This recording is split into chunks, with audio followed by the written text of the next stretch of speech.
voters in New York City voting overwhelmingly for Mamdani's campaign of handouts, while in other parts of the country, young conservatives are fired up and energized around the values of faith and family and freedom that were preached and taught by Charlie Kirk through Turning Point USA. His wife, Erica, sitting down for a must-see interview with Jesse Watters, and that will happen tonight at 8 o'clock. Here is a preview. You wanted to see Charlie immediately and came up. Take us through that.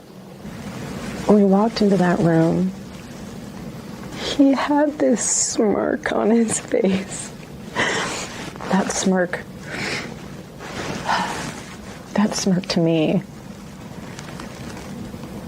is that look of, you thought you could stop what I've built.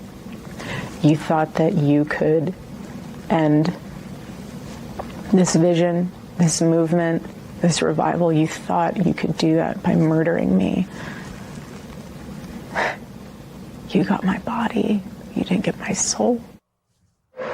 Correspondent Madison Scarpino live in Auburn, Alabama, where members of the Trump family are among those who are headlining this huge event tonight. Hi, Madison. Hi, Martha, from the beautiful Auburn University. And the event doesn't start for a few hours, but we've already got a significant crowd out here waiting to get in. They're going to hear from the president's son, Eric Trump, his wife, Laura, and some other guest speakers as well. And all of the students we've been talking to say that they really just want to carry on Charlie Kirk's legacy. And that includes Auburn student Adrian. He's here with me right now. He is a TPUSA student volunteer. So what does Charlie Kirk mean to you? Why did you want to be out here today? Well, there's three main things. The first and most important is my faith. I was raised up in a non-religious household where faith wasn't really something that was seen as important. But about 2 months ago when Charlie Kirk died, and then after his funeral, I just started going back, watching a lot of stuff he said about faith, reading the Bible, and I've since given my life to Christ, and I credit that to Charlie. And then the second would be that he gave students like me a voice. Before, in like a cancel culture type world where people were shunned for being conservative, especially on campus, Charlie provided a voice for students like me and said, no, we don't all have to be liberal. It's okay to be conservative on campus and express what you believe. And then the last one would be, I feel like he's one of the most responsible people for Trump getting reelected as president. And the previous administration just did so much damage to our country, and it was so hard to watch. And so I'm so glad we have Trump back now, and I directly credit Charlie Kirk for that as well. Talk about the energy on campus right now and maybe what you're looking forward to the most tonight. Yeah, I mean, the energy's great since the whole week. Well, for the last 2 weeks, really, Turning Point has been out tabling out on the concourse here. And obviously we have all these people lined up right now. Social media is going great, so there's so much energy for it, and I'm just super excited to hear from all the speakers. Well, thank you so much, Adrian. I hope you have fun tonight. Again, the event is set to kick off in just a few hours, and we're expecting a pretty big crowd. Martha? For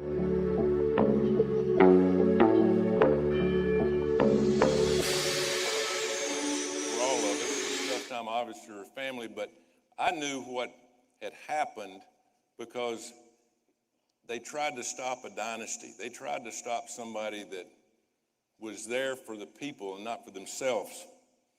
You know, President Trump called me back, in June or so. He said, Coach, I want you and Charlie Kirk, you know each other well. I want you to be on the board at the Air Force Academy. We're having problems. We're having problems with leadership. We're having problems with DEI. We're just having problems. And that's one area of our country that we need leaders. You know, Charlie was smart. He understood leaders. He really understood them. And he said, you know, we need leaders. The first time I met with him about the Air Force Academy, he said, Coach, we need leaders. We don't need followers in this institution. He's exactly right. We made a lot of progress just in the few months that we were on it together.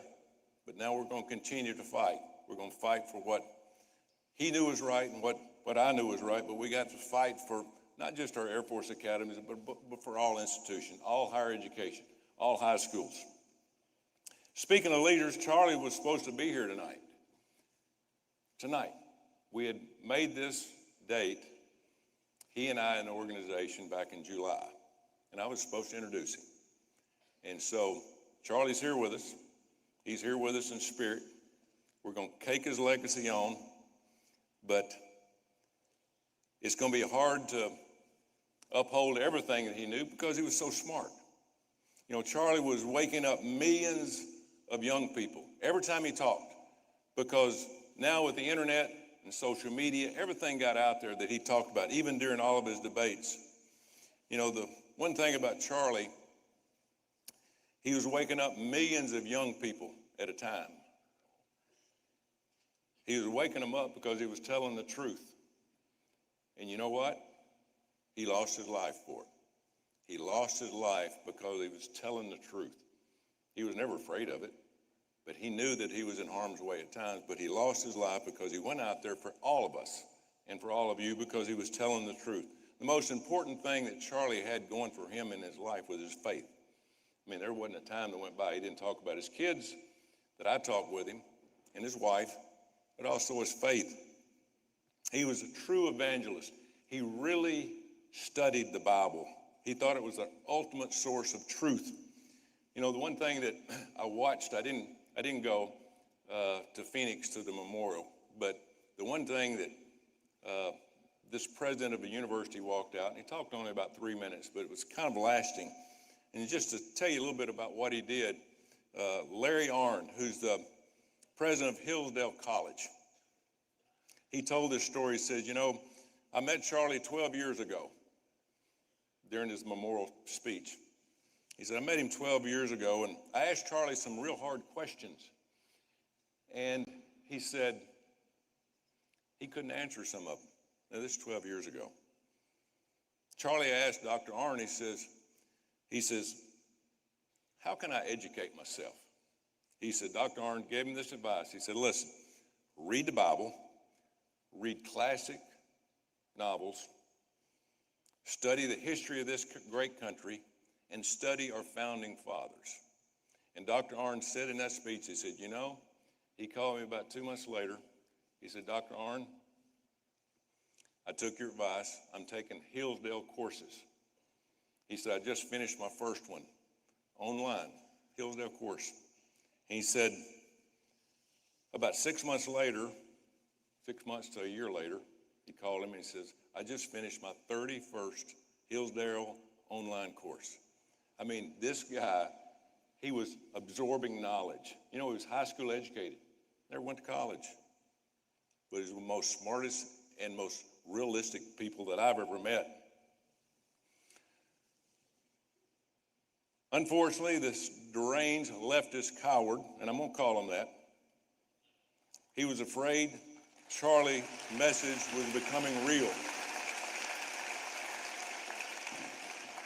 Charlie was waking up millions of people when they shot him. But the thing that happened, and I think as you see tonight, people woke up when this happened. But the Hillsdale course, after he took all those and educated himself, the next thing that Charlie would talk to you about was marriage. He talked to a lot of young people. If you ever watch his videos now, just make sure that you look at the three things he talks about. Marriage and family are the two most important after faith. He really loved his kids. And he would often tell people, he said, listen, if you're going to be happy in life, get married and have a family. That's what you're here for. The person you marry, he would say, is going to be the biggest decision of your life. Don't waste your time just dating around. Look for that one certain person, because that certain person is the most important decision, and it's going to make your life better, and it's going to make that person better that you're going to marry. You're going to have a long-lasting relationship. And he preached that. If faith is the foundation of this country, and he talked about faith a lot of times, family is a cornerstone of that. Children should be taught and take responsibility for their lives and be accountable. I've said this often when I was coaching. The only thing this country owes you, and Charlie would tell you this also because I kind of ingrained it in him, only thing this country owes you is an opportunity. Got the greatest country on the face of the earth, folks, the greatest country. But it didn't offer you a job. It doesn't offer you money. it offers you an opportunity to do the best that you possibly can do. But while you're working that job, and once you young people get out and you start working a job, just remember this one thing. Your work ethic, and you work very hard at it. You want to achieve something. You want to get better at whatever job you're doing. But as long as you're alive and you're working, also work on your personal development. Grow yourself. Grow yourself to Christ.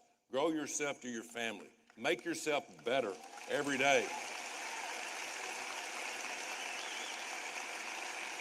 That success, if you're trying to be successful and trying to make money and do all those things, it will hinder you. Don't worry about all that. If you worry about personal development and work and do your work ethic, the success will find you. I promise you that. While you're in school, it's your job to better yourself. While you're working a job, it's your job to better yourself. The only person, Charlie would tell you this, the only person ultimately responsible for your success or your failure is you. Nobody else. Don't count on anybody else. You know, these are the lessons I learned from my parents, but unfortunately, parents are few and far between nowadays. It's unfortunate. That is killing our country, folks. A lot of people grow up with two parents. And I used to tell a lot of the groups I talk to this. If you're born in this country, you hit the lottery. Because this is the best country on the face of the earth, bar none, okay? If you were born in this country with two parents, you hit the lottery again, which is almost impossible. Thank you, parents. Now, when I coached, it didn't make any difference, black, white, red, green, Catholics, Protestants, Jewish, atheists, it didn't make any difference. The kids I coached, it's unfortunately in this country now have one or no parent. And it's kept that, unfortunately, for years, and it's getting worse. We need to make that go the other direction. That was one of the things that Charlie was working on, is keeping people together. Children who grow up without a father in the home are twice as likely to suffer behavioral and mental health problems. Think about that. So, to the young men who are here tonight, please step up. Save our country. Kids need fathers at home. Your job is to run the household. Your job is to teach knowledge and truth to your kids. We need fathers in the homes.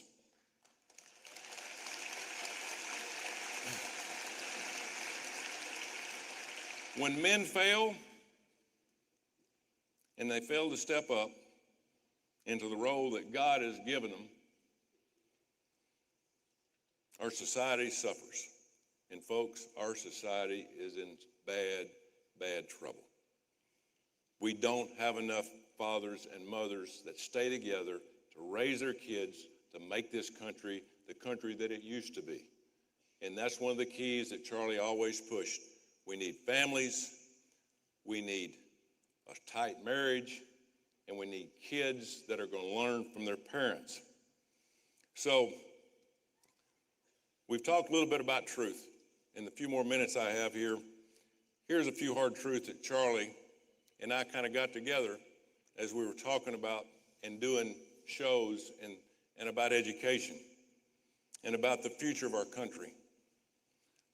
But here's a few truths, and I'm going to tell you the truth, and they're not fun to listen to.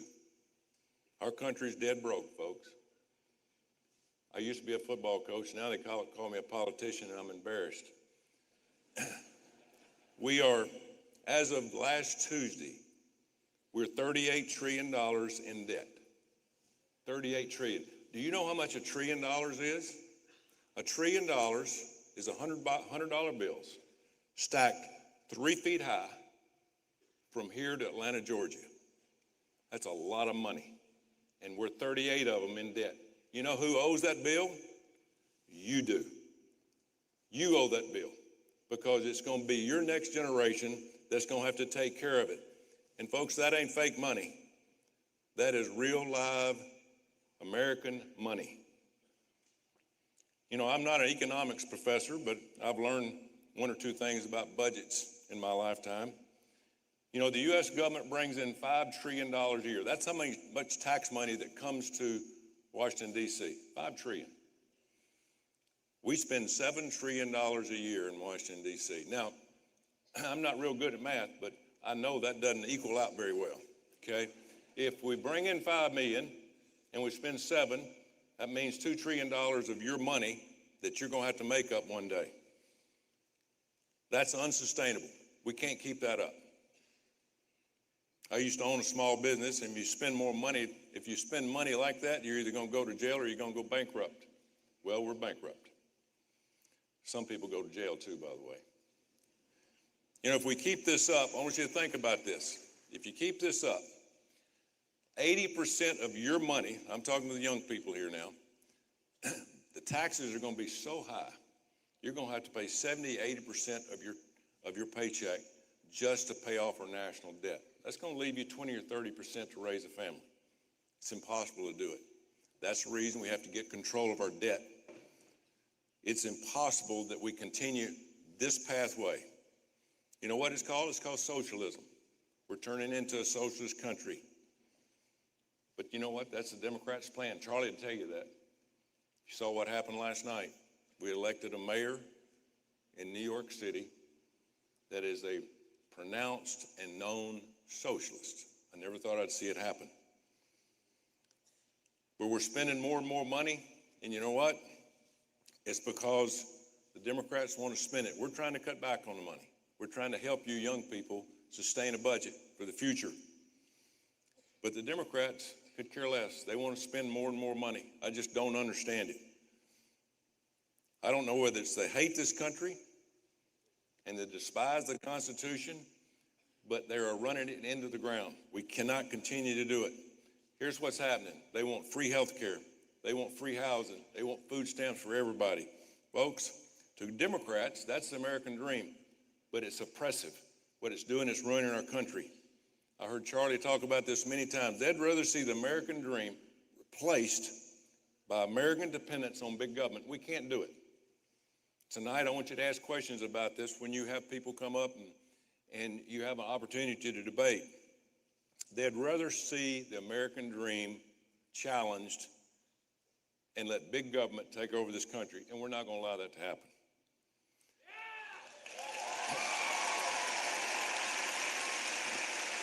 You know, I had lunch or breakfast this morning with President Trump, me and several other senators, and President Trump calls it, for the Democrats, it's called America Last, not what President Trump calls America First. We have to put America first. Which brings me to the second hard truth that Charlie talked about and think about. You know, we're kind people. America is offered assistance to everybody. We send billions of dollars to all these other countries, but folks, we cannot allow open borders in this country like we've had the last 4 years. You know,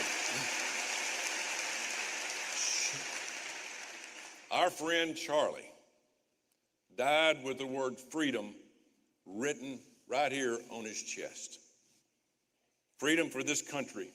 He understood that freedoms we have in this country are under attack every day. And that's the reason he was wearing that shirt. Under the Biden administration, tens of millions of people came across our border illegally. We all knew it. We were trying to stop it, but we had no power. Thank God President Trump is trying to clean it up. But unfortunately, it's going to take a while and it's going to take a lot of money, and we're still spending billions of dollars to clean this mess up that belongs to you, your generation. We're a country of legal immigrants. We're immigrants or have ancestors that were immigrants. If you want to come here, we want you here, but come here the right way. But I want to say this, but if you come here and chant death to America, you refuse to go by our laws, You burn our flag and have no intentions of assimilating and doing things that we do in the culture of the United States of America. Take your butt home.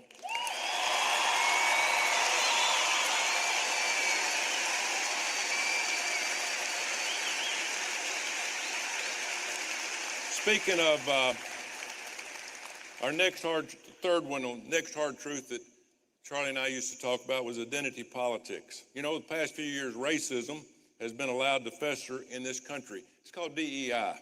DEI is just discrimination under a different name. Okay? I'm for merit. When I went in Jordan-Hare Stadium, if I didn't play the best people that worked the hardest, that could perform as a team and win games, I'd get fired. But today, in this country, we're allowing DEI to overtake our institutions, our agencies, and it's absolutely ruining our country.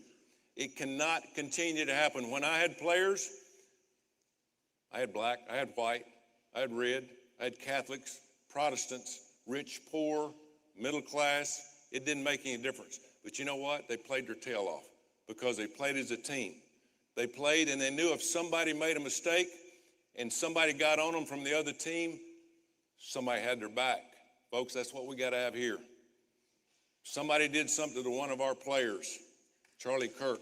We got to have his back. We got to have his back.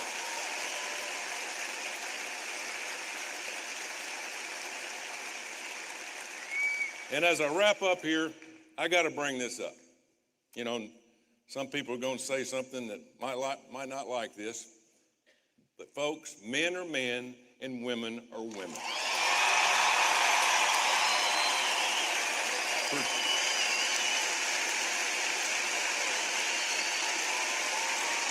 Thank you.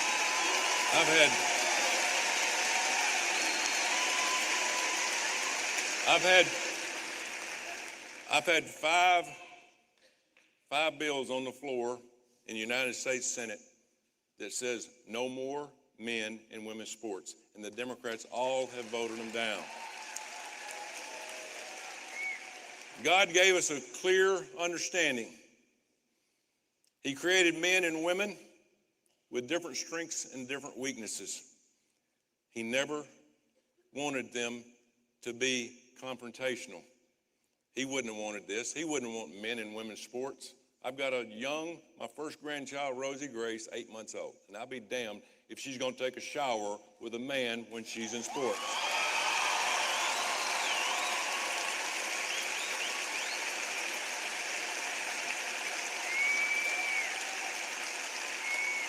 And one of the last things I want to talk about before we get on with the big program here is look at this culture war we're in. If you don't think we have a war going on, look at Europe, folks. Europe is gone. It's over.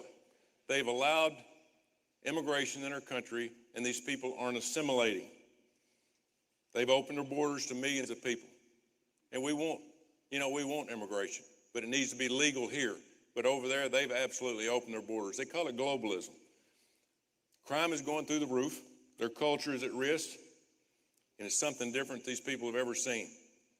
The other thing is in Africa, more than 100, and Charlie and I talked about this quite often, 100,000 Christians have been slaughtered and 18,000 churches have been burned in Africa. In Nigeria, 67,000 Christians have been murdered since 2000 by radical Islamists.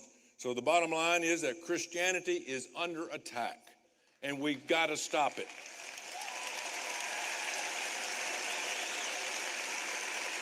Here's the deal. You don't have to understand mainstream media, Hollywood, liberal elites. We know where they're at. They hate Christianity. I mean, they've taken a side. They have actively seeking to destroy this country and silence everyone, because when they get our values, folks, it's over with. And that's the reason we have to fight for our faith and fight for Christ. It's going to be your generation.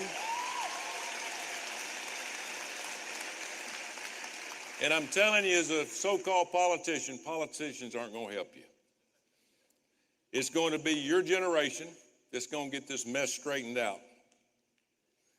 Charlie worked with a lot of people to move the ball down the field to get this going. Look at all these people in here. This is going to continue. We need to follow Charlie's example by pursuing the knowledge in this country, make yourself smarter, do things on your own, personal development, engage in thorough debate, debate those people that disagree with you peacefully. We're in a fight, folks. We're in a fight for our life. I'm going to fight, and I want you to fight. We're counting on you, all of you. Educate yourself, work hard, get married, and have kids. If you do that, your generation will save this world, will save this country. We're counting on you. Do the best you can, but again, we're behind you. We're for you. Greatest country ever. War Eagle.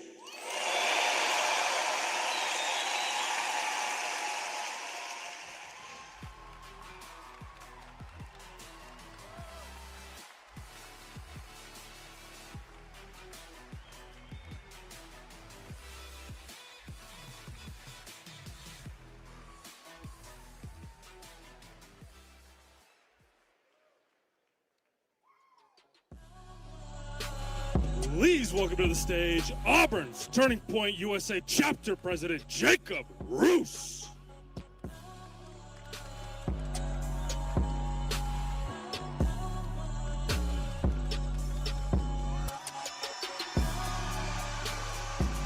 Let's go, Auburn! How we doing tonight? War Eagle! Hey! Let's go, baby! Thank you all so much for being out here tonight. We really appreciate you. And thank you, Senator Tuberville. I know he's heading out of here real soon. We thank you so much for being here tonight as well. And personally, we're here to talk about Charlie tonight. Of course, we're here in his memory. I had the opportunity to meet him twice during my life. Once was at a CLS, and the first thing he ever said to me was a War Eagle. That's pretty awesome, isn't it? Never spoke a word to me before that. Next, I was able to have a small discussion with him on various topics as part of a focus group, and I could tell that that man genuinely cared to hear what our generation had to say. And so I know he's looking down right now on all of us, seeing how many people truly care about the country, and that's you guys right in front of me.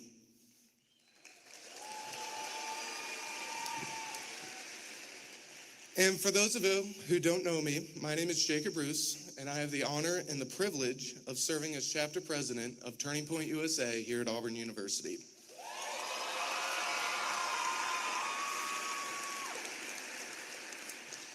And our chapter here has been blown away by the response of our amazing community here in Auburn. I know we have thousands of people here from our community and our student body, and we greatly welcome you guys here to Auburn tonight. I would also like to acknowledge how many amazing people over the past few weeks who have been critical in supporting us as a chapter and overall as a whole as a community. We have been brought together by unfortunate circumstances, and we have gathered together to reignite the American dream within our country. I would also like to extend a thank you to security and law enforcement this evening, especially our friends over at Campus Security and Auburn PD and all the other entities involved tonight. Their meticulous planning and diligent work keep us safe here tonight and should not go unnoticed, and we appreciate everything that they do. I'd also like to give a shout out to our wonderful volunteers right up front that have dedicated their time today and last night for that matter to be here and put on this amazing event for all of us here tonight. Their help tonight would not have made this event possible. So thank you to all 74 of you guys.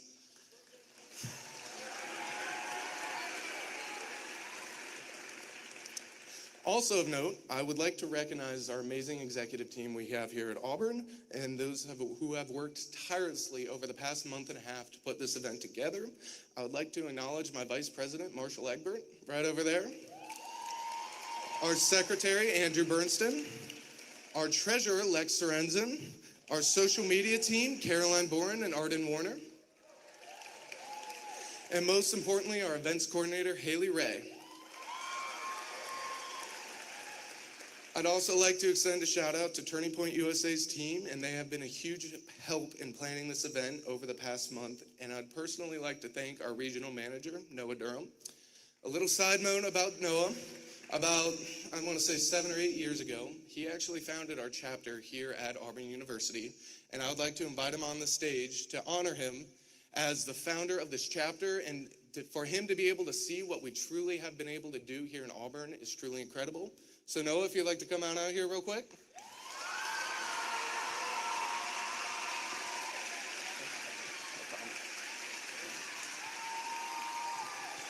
Noah is a graduate of Auburn University, 2018, 2017? Around there. And so with him not starting our chapter here at Auburn, this today would not have been possible. So thank you, Noah.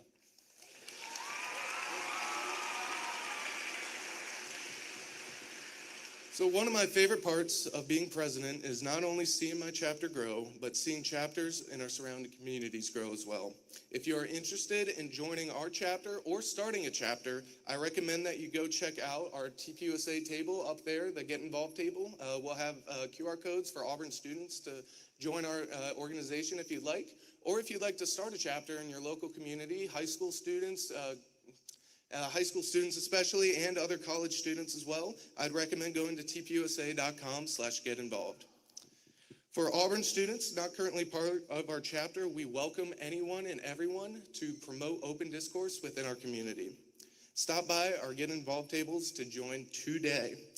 And with that being said, please join me in honoring Charlie Kirk by holding up the rally signs that each and every one of you got and cheer for a photo tonight. Come on, Auburn, let's get loud, let's cheer, let's do this for Charlie. Charlie Kirk, Charlie Kirk, Charlie Kirk, Charlie Kirk, Charlie Kirk, Charlie Kirk.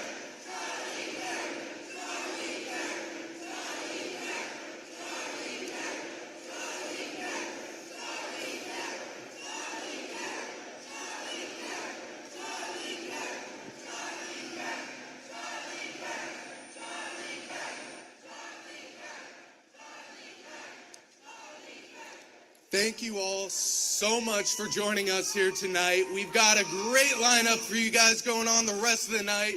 Get hype. We got Benny Johnson, Eric, and Lord Trump all coming out here in a few minutes. Thank you, Auburn.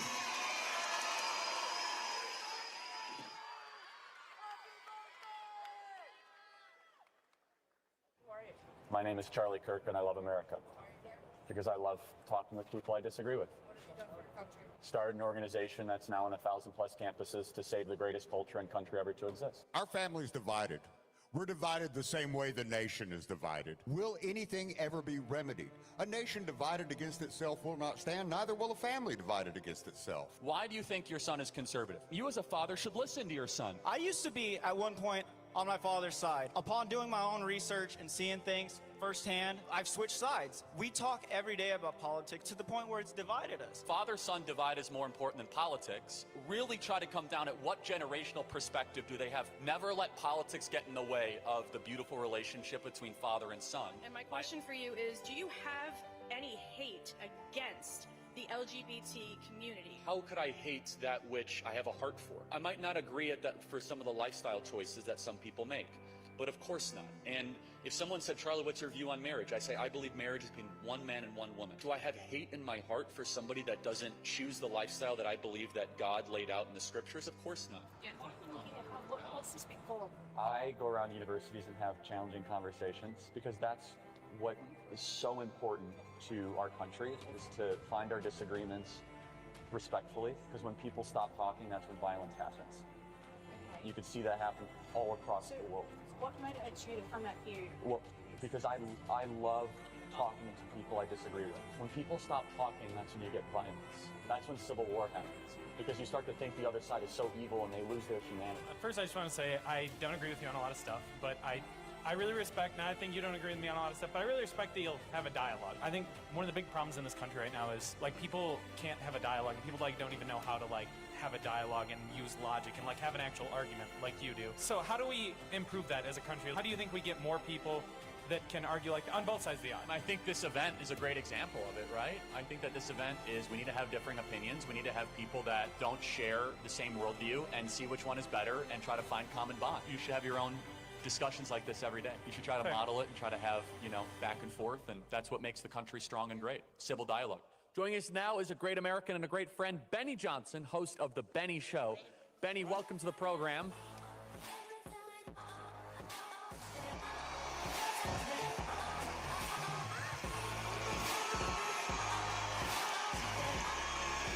What's going on, Alabama? My people! Sweet home, Alabama! In the words of Jesse Smollett, this is MAGA country. Yes! And War Eagle! How we doing tonight? Good? How we feeling? You feeling that revival spirit? You feeling that revolutionary spirit? That comeback spirit? 1 year ago, tonight, President Trump won the 2024 election.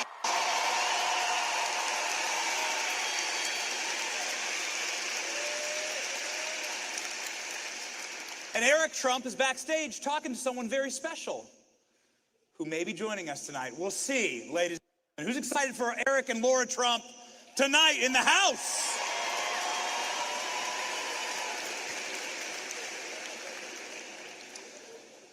Whew. We've been through a lot. I can hear the murmurs. You can guess who it is. We've been through a lot together. And I thought that to kick off this evening, with all of you beautiful people. Gosh, it is beautiful in here. This is an amazing crowd. Why don't we go through a little bit? Why don't we walk down memory lane a bit? What we've all been through together in this, one of the single greatest comeback stories in human history, ladies and gentlemen. The movement of America First. Who's ready to go? Let's go. This photo is a historic photo. Maybe you recognize it. It is from Alabama, the very first MAGA rally in 2015. And a lady wrote, "Thank you, Lord Jesus, for President Trump." In 2015, when no one was even sure what a MAGA rally was, you got some prophets here in Alabama. And also, you got this lady. Whose mama is that? Who is she in the crowd tonight? By the way, this is 2015. Is this baby probably goes to Auburn, right? If you are this baby, raise your hand, please. I saw it right there. Thank you. You can come on up. You get an award. Most based baby in history. It was a tough race in 2016. President Trump was up against it. He was up against the establishment. He was up against some of the most corrupt and entrenched politicians in American history. He was up against the Uniparty. He was up against the deep state. And he was up against some real dark and evil corruption. And ladies and gentlemen, what that establishment didn't understand is that President Trump has always been our giant middle finger to the establishment.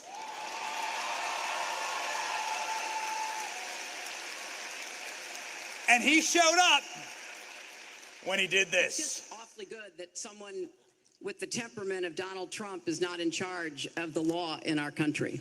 Because you'd be in jail. Secretary Clinton.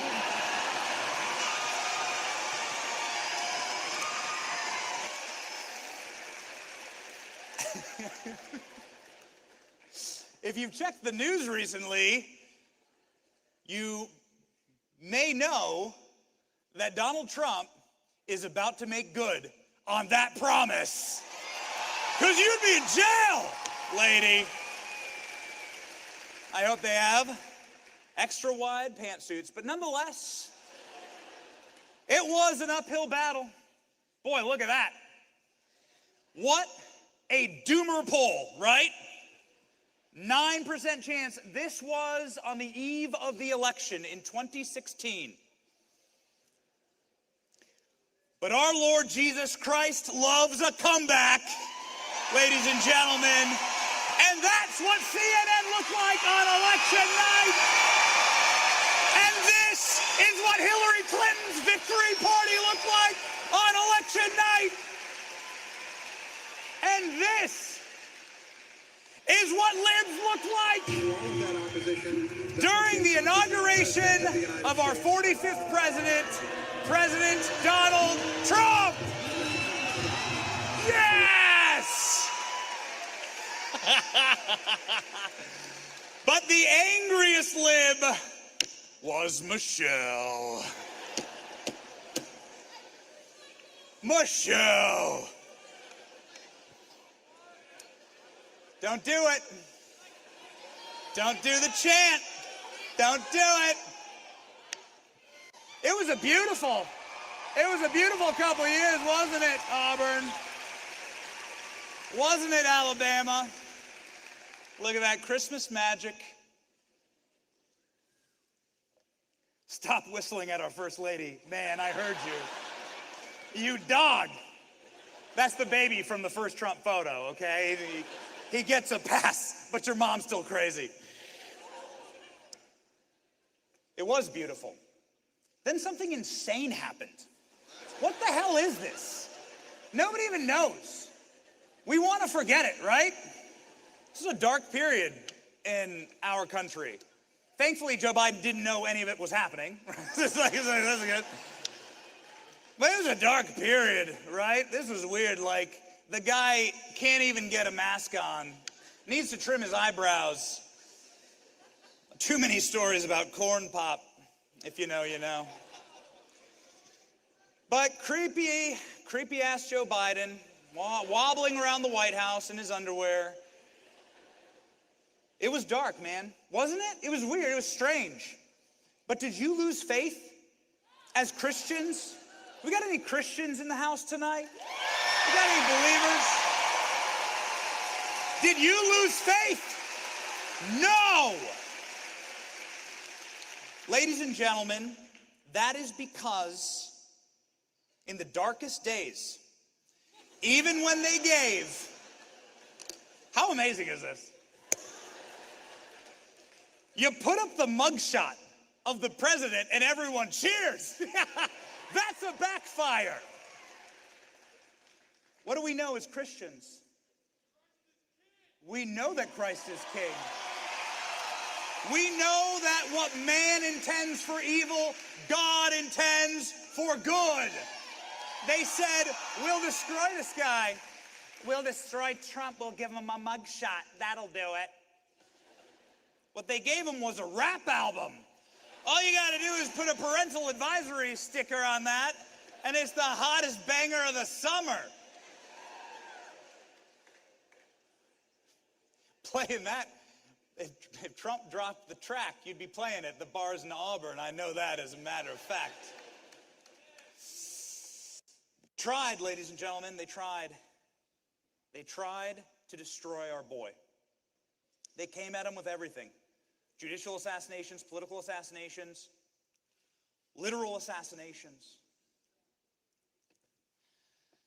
And what do we know? We know that President Trump told us what the scriptures tell us when we are in times of trouble, to seek solace in our Lord and to fight, fight, fight. Yes?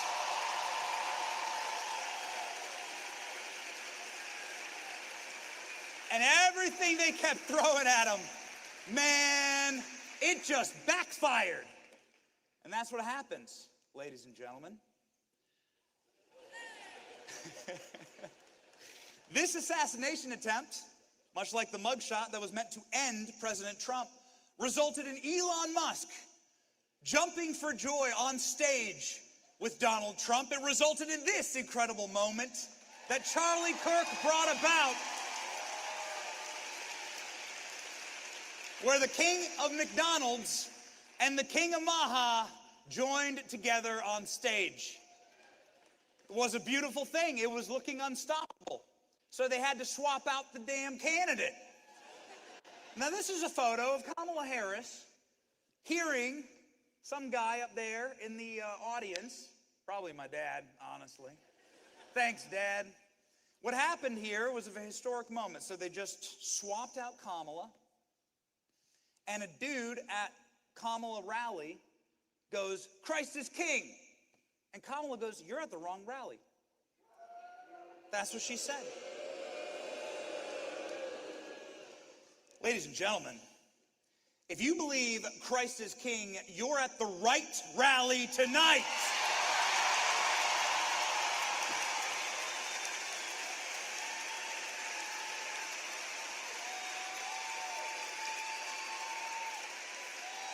The next day, in case you're wondering if you're part of the movement here to save America, if you're part of a righteous movement that embodies the history and the future of America, the next day, in fact, our great Vice President, J.D. Vance, heard somebody yell, "Christ is king" at his rally. Here's what happened there. To public policy. I don't think that we've, that's right, Jesus is king, and I don't think that we've seen...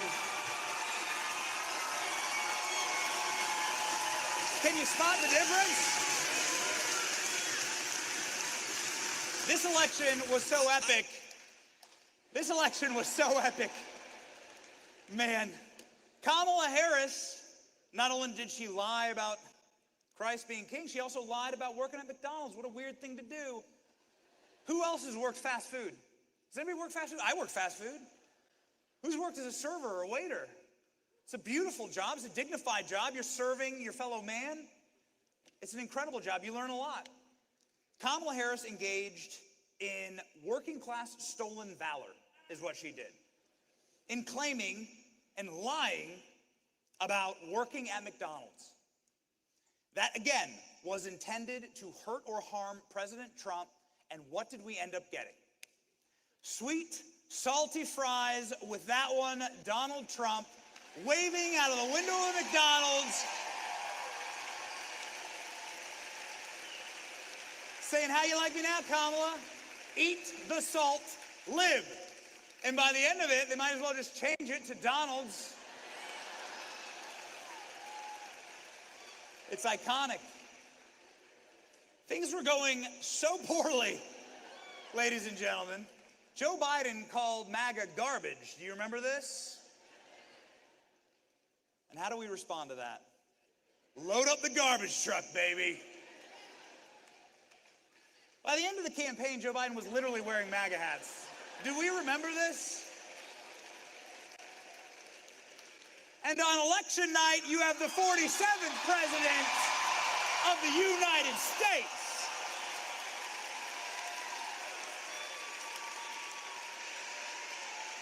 Woo!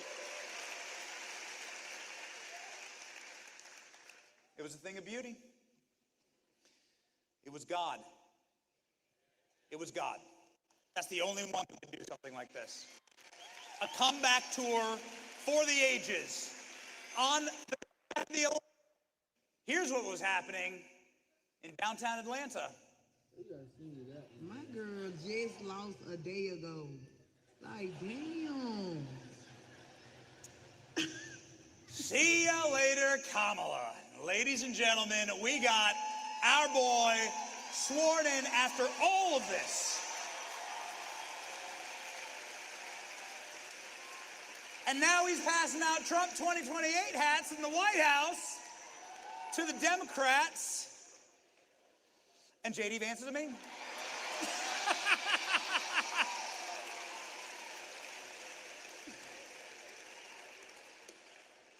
How did it happen? God intends for good. That is the Donald Trump story. Christ loves a comeback. Christ is the comeback king. And God did appoint Donald Trump. But as long as you're alive and you're working, also work on your personal development. Grow yourself.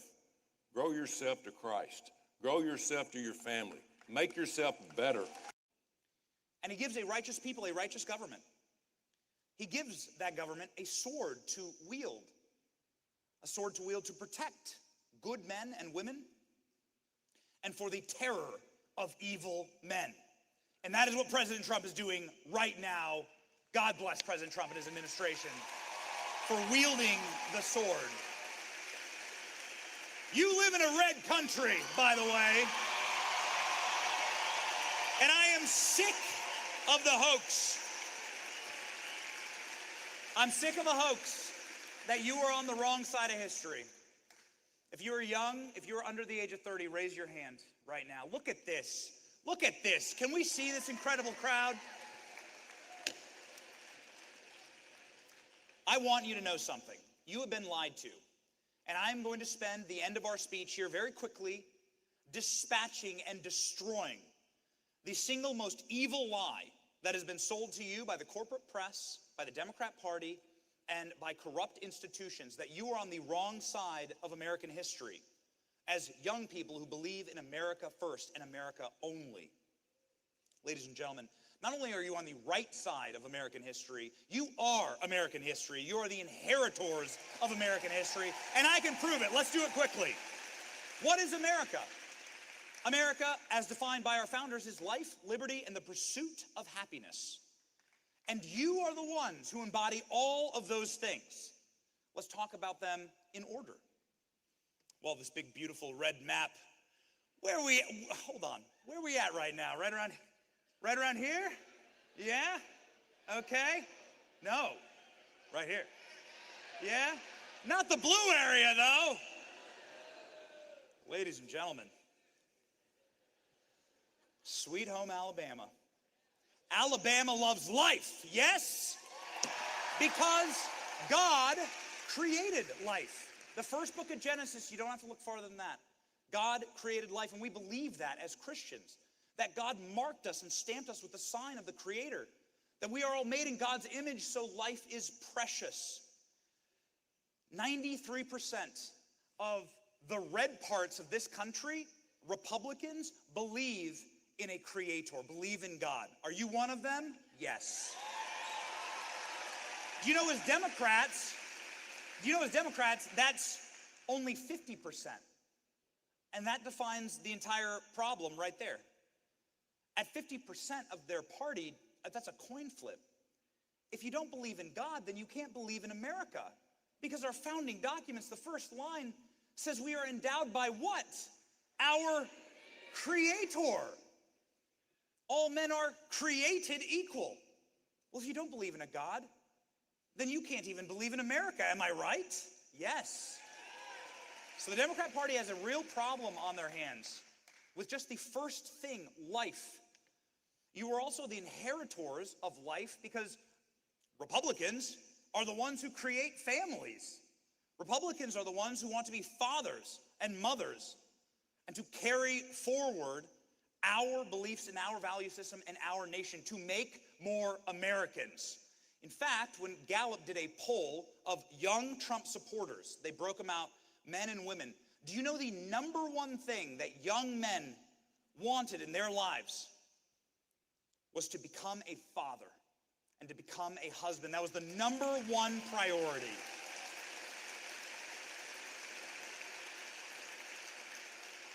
Young men on the left who voted for Kamala, we call them women actually, I don't know what their priorities were. I don't even know. Like, fatherhood was dead last, finding a new a kitty litter box to pee in because I identify as a cat. I don't know. Maybe that's the priority. I'm not sure. I don't know.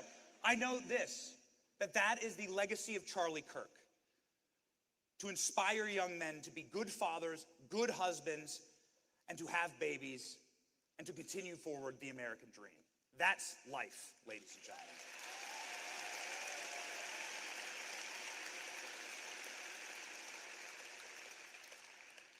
Young people are also returning to the church. This is a historic generation. If you raised your hand and you were under 30, you are in the first generation, as far as I know, in human history that is returning to the church at a higher rate than your parents. This is incredible. That is finding religion. There is a true revival going on in this nation. And of course, as those in the Christian tradition, we are the inheritors of the conquest of life, ending child sacrifice. Ending child sacrifice as we know it, which is abortion today. Ladies and gentlemen, Christians are the ones who see value in life because we know that God created us. That's why we are pro-life. Unfortunately, there are communists who are winning elections in this country. They are anti-life.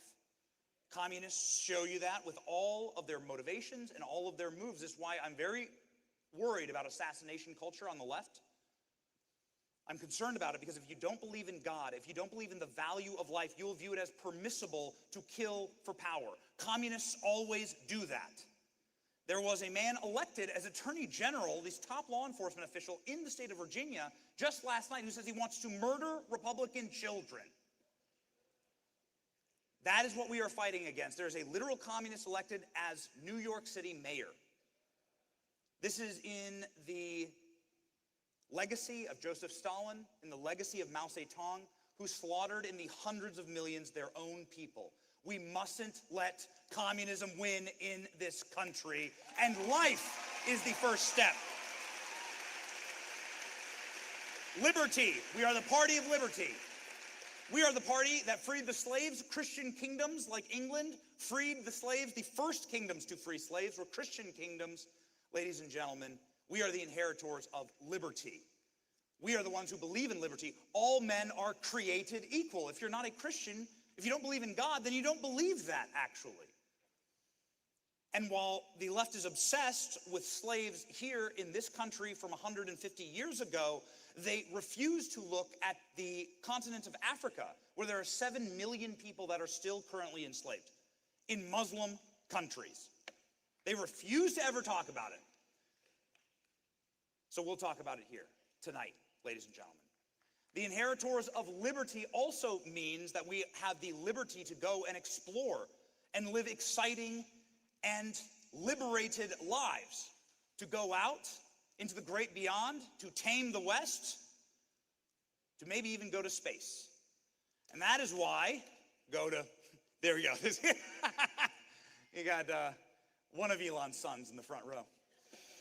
That is why I am honored tonight to bring on stage for you a special guest, President Trump's newly named selection for NASA Administrator Jared Isaacman is here in the house tonight, and he wants to say hello.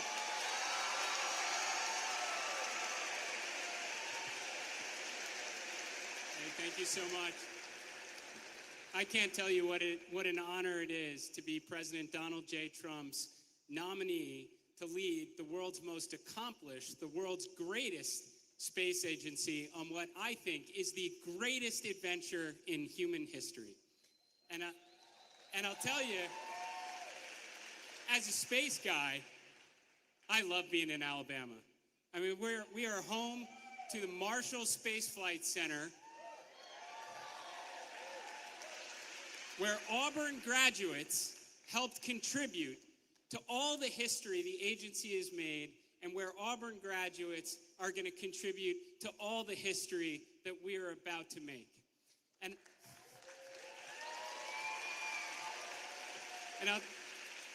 that's not all. Alabama is also home to Space Camp, where the next generation is getting inspired to grow up and to take us even higher, and where 30 years ago my journey began at Space Camp. And I'll say, just ending on a very personal note, I didn't grow up very religious at all. And my mother's family, we celebrate Christmas. My father's family, we celebrated Hanukkah. But I can tell you, having gone to space twice and looking back on our planet, looking at the stars around us, it is very hard not to be spiritual. But it was only recently, in the last couple weeks, that I was inspired for the first time in a very long time to pick up the Bible.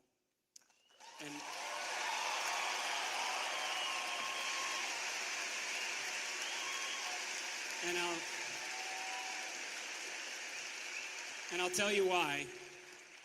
It's because of Charlie, and it's for Charlie, and there's millions others just like me. Thank you.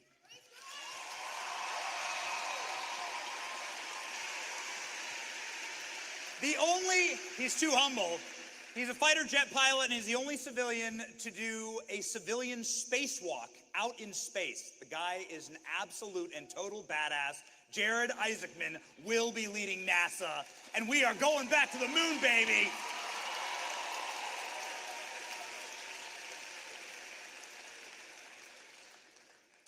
Ladies and gentlemen, the pursuit of happiness. Philippians says, rejoice in the Lord always, for again I say rejoice.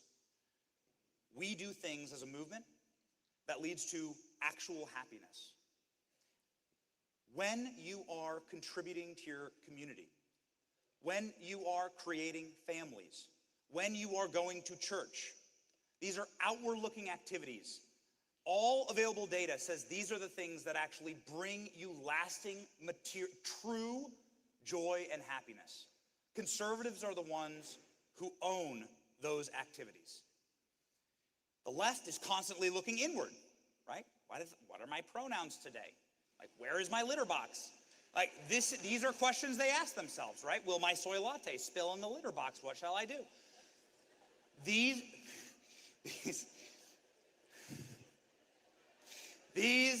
are important questions for them. That's nihilism. It leads to collapse. It does not lead to lasting joy. They are a miserable movement. And we're happy, and that means we've already won, ladies and gentlemen.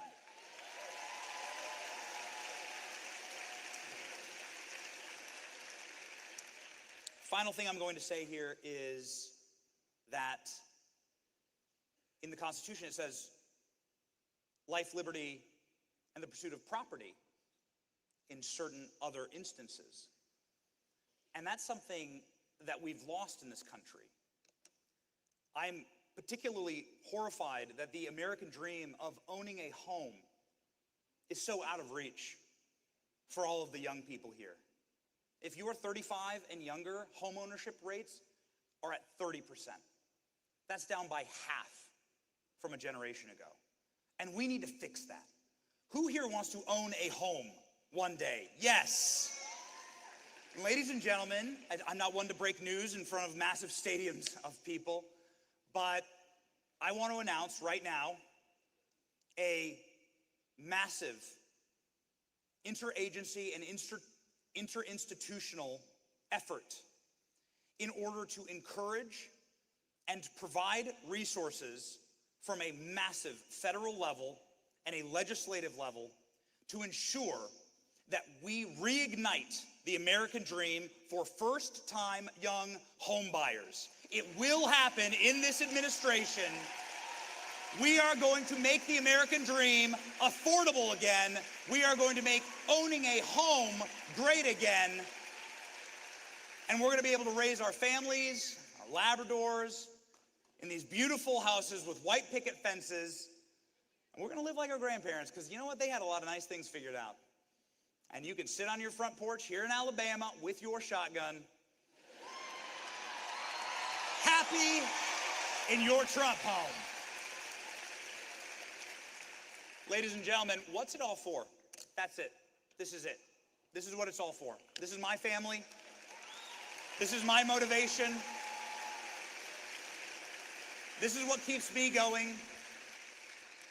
I needed to get a restraining order against Charlie Kirk because he texted me every single day after I got married, when are you having kids, when are you having kids, when are you having kids, when are you having kids.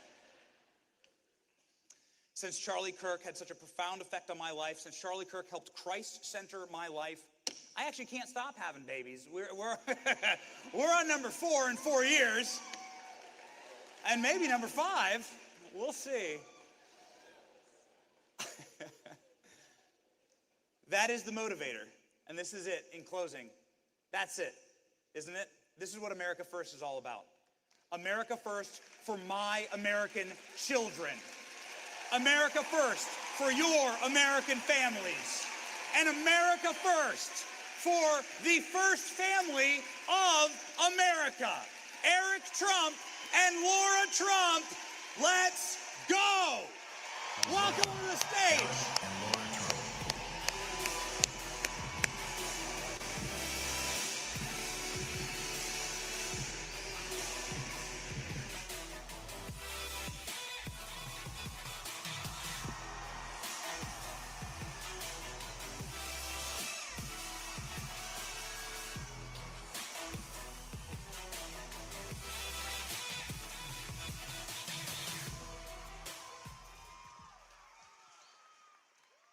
How's everybody doing?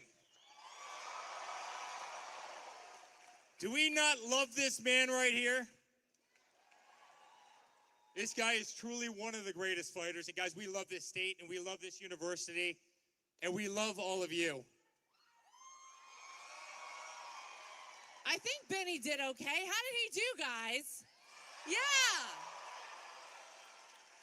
By the way, the Hillary clips had me laughing. I haven't seen that one in a while. I'm glad you pulled that out of the archives, if that makes sense. You were in the audience, right?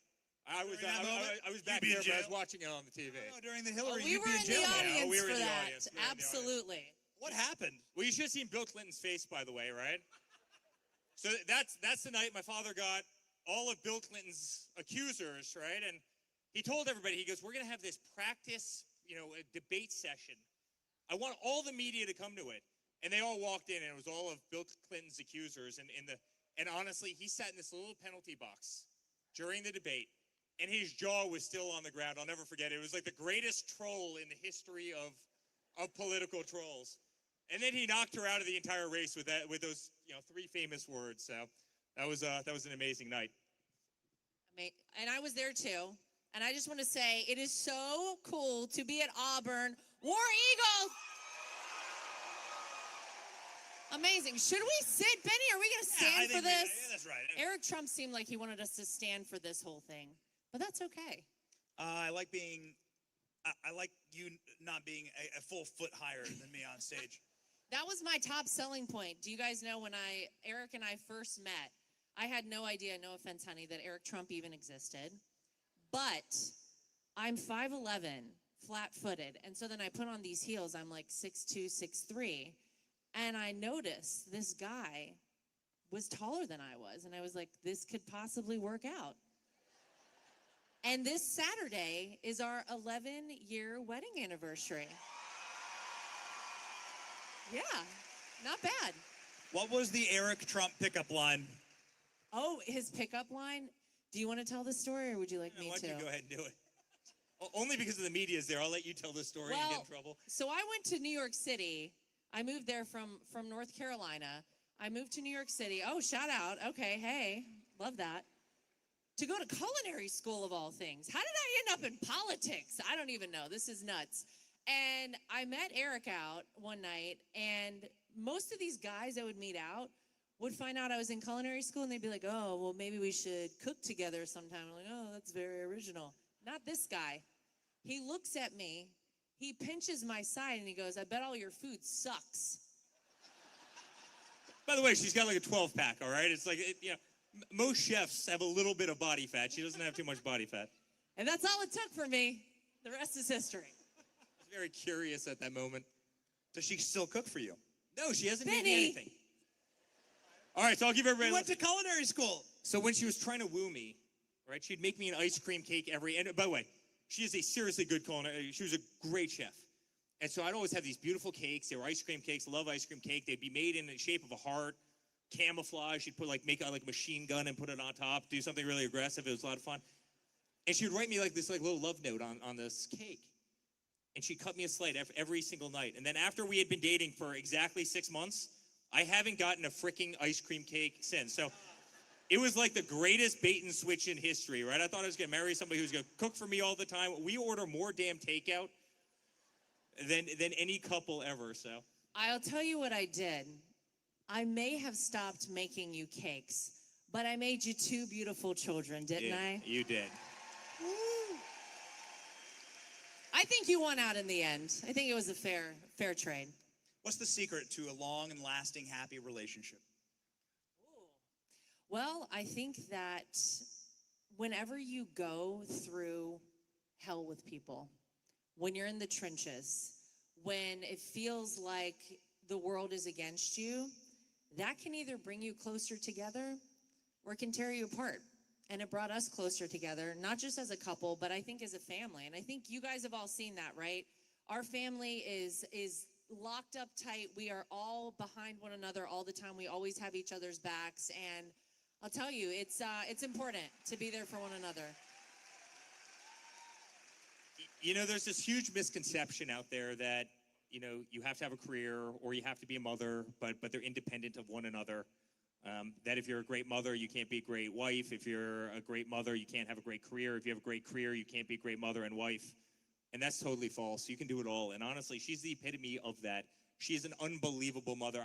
She drops the kids off at school every day, picks them up, never misses a game. She has an unbelievable career at Fox. What she did at the RNC is unbelievable. She's a big part of the victory, my father's victory, exactly 1 year ago today. And beyond that, she's a great wife. Bring her back. Bring her back. Bring her back. Oh, we need it. We need it. Thank you, How do you honey. really That was feel, very Benny? nice. Well, I mean, this is what I feel. Laura, this is how I feel. Let's see if the thousands of people here tonight feel the same way. Was Laura Trump one of the single most effective RNC leaders in history? The most effective RNC leader in history. By a show of cheers, who wants Laura Trump back at the RNC? Yeah. Just saying, not trying to get you in trouble. Wow. Thank you, guys. That's very nice. Well, what I will say is that today is such a special day, November 5th. I mean, we all know 365 days ago was the greatest comeback in the history of American politics, right? And what's very interesting about the comeback is that we all probably remember as well another election 4 years before that in 2020. I can tell you this, nobody fought harder to win an election than those of us in our family, and no one was more upset when things turned out a different way than we all wanted than those of us in our family. Now, here's what I'll say. 81 million people were not so inspired by a guy who campaigned out of his basement that he got more votes than anyone in the history of America ever had. I don't know why you would ever need ballots in a suitcase, but okay. Now, here's what else I'll say. We left the White House on January 21st of 2021, and it was very sad. It was a very dark time. It was a very depressing time, and you guys in here probably all felt it as well. But what we didn't realize then, that I think everyone in here can agree with, is that things don't always happen on our time. They happen in God's time.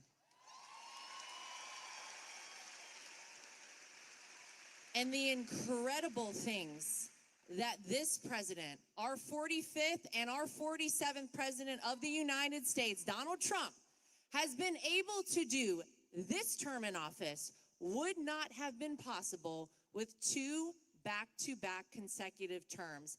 We needed the 4 years. He needed the 4 years. America needed the 4 years because we saw what you get with the other side, and America said, absolutely not, hell no, America first, bring Donald Trump back, and we got him, guys.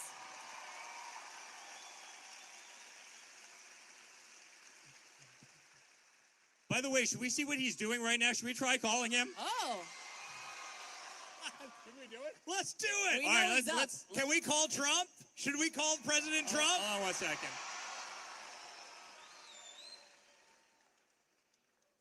It says Dad POTUS on his phone. Just so you know. Let's see. Hold on 1 second.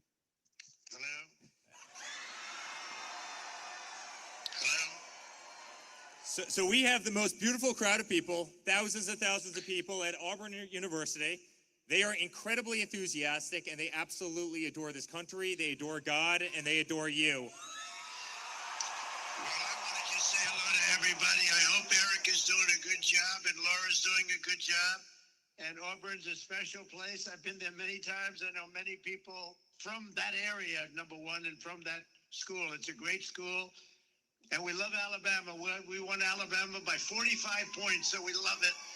But I just want to pay my respects to Charlie and Erica. These are two incredible people. And Erica, I've spoken to her often. She's just a spectacular person. And she's going to start where Charlie left off. And we should never allow this to happen. One of the greatest people we've ever known, and was so responsible for our win. And we love Charlie's looking down on us right now, all of us. And Erica, you're there someplace, and you just take care of yourself.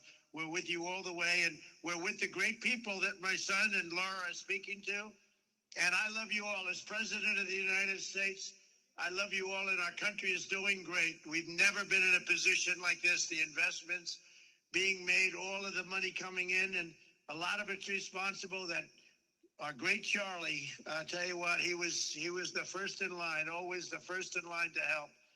So I just want to pay my respects to Charlie and everybody, and we love you all. Thank you very much, everybody. And Eric, you better do a good job. These are smart people. They know if you're not doing a good job, they're going to report back to me.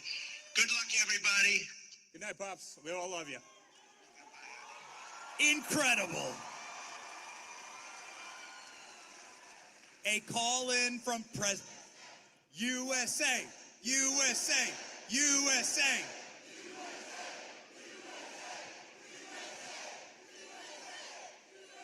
You know, this is the spirit why the other side just doesn't have a chance in the future, guys. I mean, this is the group, this is the spirit that's going to save the United States of America. It's this heart, it's this soul, it's this movement. They thought they could kill our friend, and they thought they could lead all of us. You know, they tried to kill my father. They tried to kill my father twice. They tried to bankrupt us. They tried to take out our company. I became the most subpoenaed person in American history for doing nothing wrong. They tried to throw him off the ballots. They tried to strip our First Amendment rights, right? They stripped us from Twitter and Facebook and Instagram. Why did they do that? They wanted to remove our voice. They wanted to remove his voice. They wanted to remove Charlie's voice. They sure as hell wanted to remove her voice. They wanted to remove my father's voice. And they wanted to turn down all of your voices. And we wouldn't allow them to do it. They tried to do it on every campus around the country. They tried to do it by silencing you, where if you wrote a paper that a teacher disagreed with, they would fail you. And you know what, guys? It's backfired in such a monumental fashion, and it's just cemented the vote of the youth of this country for the next 50 years, and they're getting exactly what they deserve. Tonight is the anniversary of election night, and so it's probably a time to reminisce a bit. The 2024 election cycle.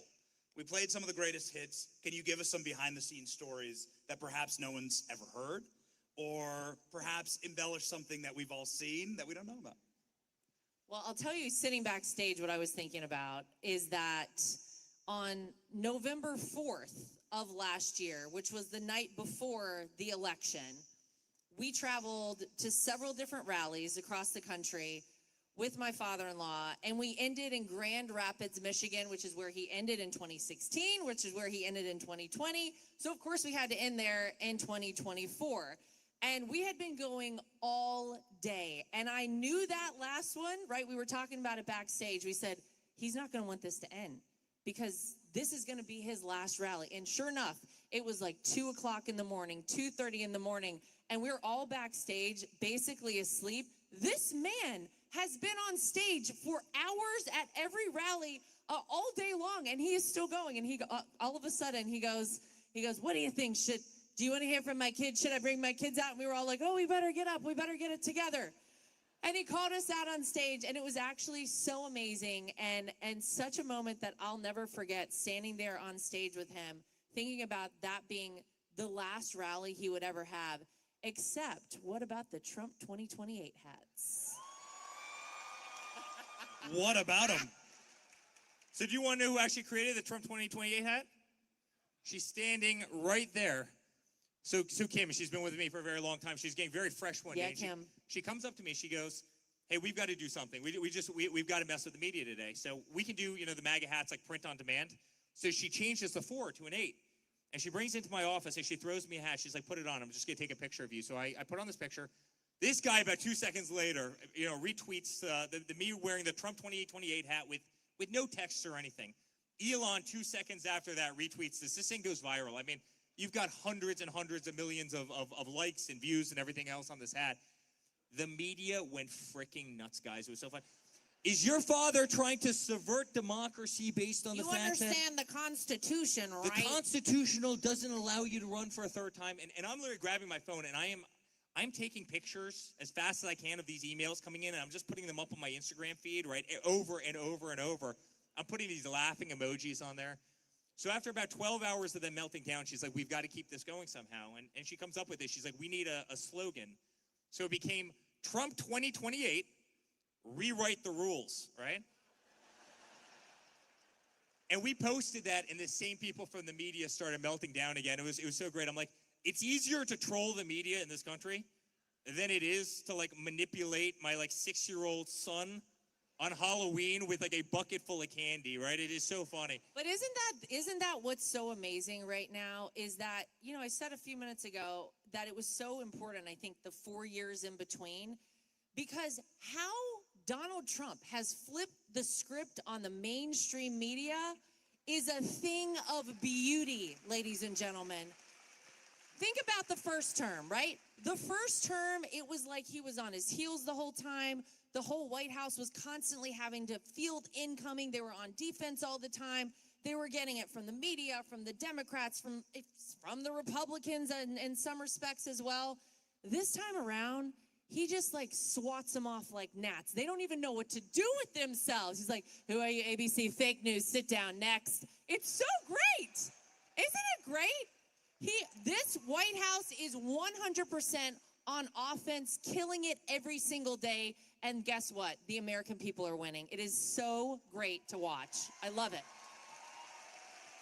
Eric, I would love to hear your story from the trail, something that comes to top of mind in 2024. God, I mean, there's so many. Well, 2016, 2024, every story. I mean, guys, you got to remember, we were a political family that did not know, we were not a political family. We didn't know what the hell we were doing, right? I remember in 2016, I tell a story once in a while. My father calls me up one day on the cell phone. He goes, "Honey, I need you to go on Megyn Kelly tonight, all right? I need you to defend me. She's going to kill me on immigration." And I go, "Pops, I'm happy to go on Megyn Kelly tonight, but I don't know a damn thing about immigration, right? I don't know a single thing. Really good at building buildings, really good at building golf courses, really good at running great properties around the world.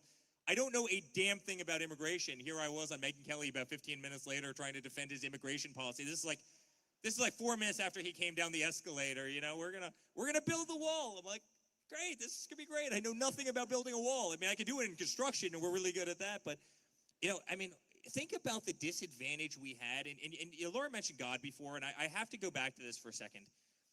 Hillary Clinton raised $1.5 billion. My father self-funded his pretty much his entire first campaign. We didn't know what a delegate was. We didn't know what the Iowa caucuses were. We didn't know a damn thing about the game. We didn't know anything about Washington, D.C. My father had been in Washington, D.C. about 7 times, and that's when we built a hotel there, right? It had nothing to do with politics. We didn't know a damn thing about the system, and yet we were able to beat her at her own game based on heart and soul and work ethic and family. And you always have this kind of saying in politics, which is keep your kids, keep your family the hell away from political campaigns. We didn't abide by that. We did the exact, guys, we didn't have anybody. What was really funny about 2024, to kind of Benny's question, we had everybody coming up to me. I'd have congressmen every single day. "I would love to endorse your father. Could you please arrange a time where I could come endorse your father?" Right? It actually helped them substantially more than it actually helped my father. And I'm laughing. I'm sitting there saying, in 2016, we didn't have one single endorsement. It was like Don, myself, Laura, Benny, Janine Pirro a little bit, Charlie. Other than that, we had no one. Absolutely no one. It's just so funny how far that we've come in this little journey. Well, here's what I'll say. This isn't a campaign trail story, but this is a story from in between the campaign. You put up a picture of what I'll argue is maybe the greatest mugshot in the history of America, Donald J. Trump's mugshot. Yeah. So that night that he got that mugshot taken, I was actually seconds away. I was all mic'd up to go on TV for something, and my phone rings, and it's my father-in-law calling me, and I'm like, oh my God, he just left getting the mugshot taken. And so I pick up the phone, and I was like, hi, I'm about to go on TV, so I'm all mic'd, so I didn't want him to say something, don't want everybody in the world to hear. And he goes, okay, honey, that's okay. You go ahead. And I was like, but wait, how are you? And he was like, isn't it crazy, honey? It's just freaking nuts. And then he stops and he goes, but it's also really cool. That is who our president of the United States is, guys. That's amazing. Yeah. I was like, what a badass. Like, he just doesn't even care. And then he goes, and you know who else has a mugshot? Elvis. He would say the greatest lines. He'd say the same thing. Honey, is it the first time that getting indicted was great for a politician's polls? I'm like, in this case, I think it was. I mean, think about it. Every time they indicted because people understood their game. After Russia, right after the dirty dossier, after the impeachment 1, impeachment 2, after going after Kavanaugh, after the constant games, after the censorship, after the gag orders, people understood exactly what they were doing to him, right? Every day that they kept him in a courtroom, people understood the hypocrisy, right? They were coming after us, but they wouldn't do a damn thing to Hunter Biden, right? A guy who had a laptop from hell, a guy who lived a very dirty life, a guy who, drugs and so many other things. But yet, so there were only so many times you could cry wolf before every American caught on. We all caught on to their system. And so all of a sudden, they would go and indict him again. They would get a mugshot, and all of a sudden, his polls would go up by another 10%. And he would joke about it. He goes, this is the first time in political history we're getting indicted actually helped a person's polls. And he was 100% right. And I would actually argue that whether we're talking about the indictments, obviously mugshot, how did it all work out for old Fanny down in Fulton County, Georgia, by the way? How did it work out for her? How's it working out for Letitia James? Maybe not so great. Maybe they made some bad decisions. Whether it's that, whether it's all of the ways they try to take him off the ballot, the mud they would sling his way every possible chance, the raid on Mar-a-Lago, all of these different things, and obviously 2 assassination attempts. We all know why Donald Trump is the 47th president. It's because God wanted him to be in the White House to save this country and save the world. Because this man has solved 8 conflicts around the world.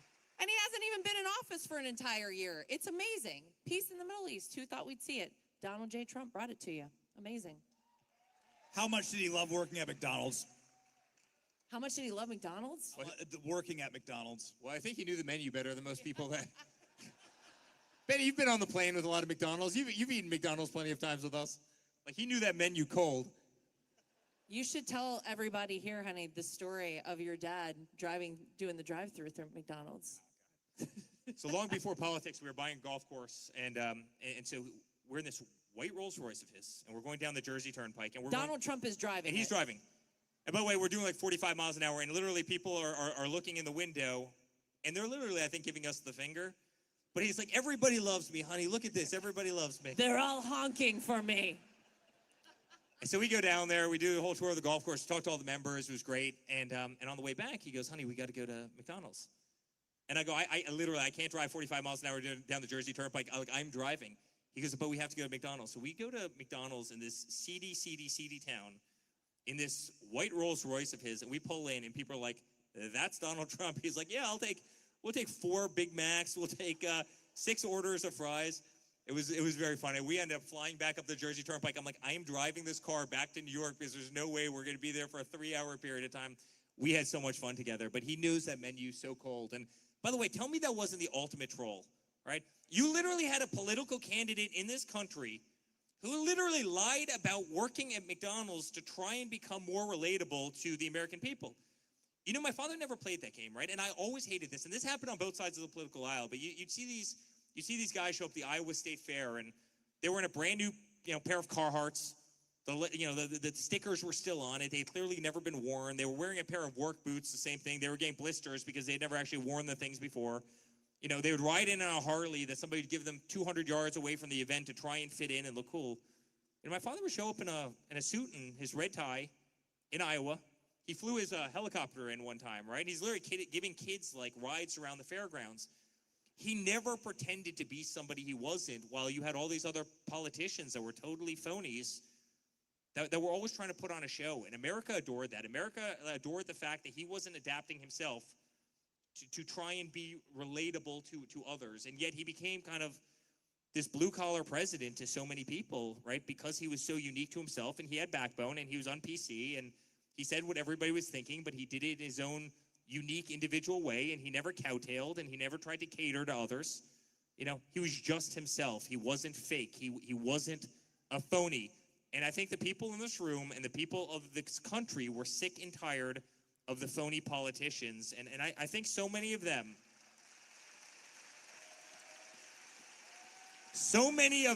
have become extinct.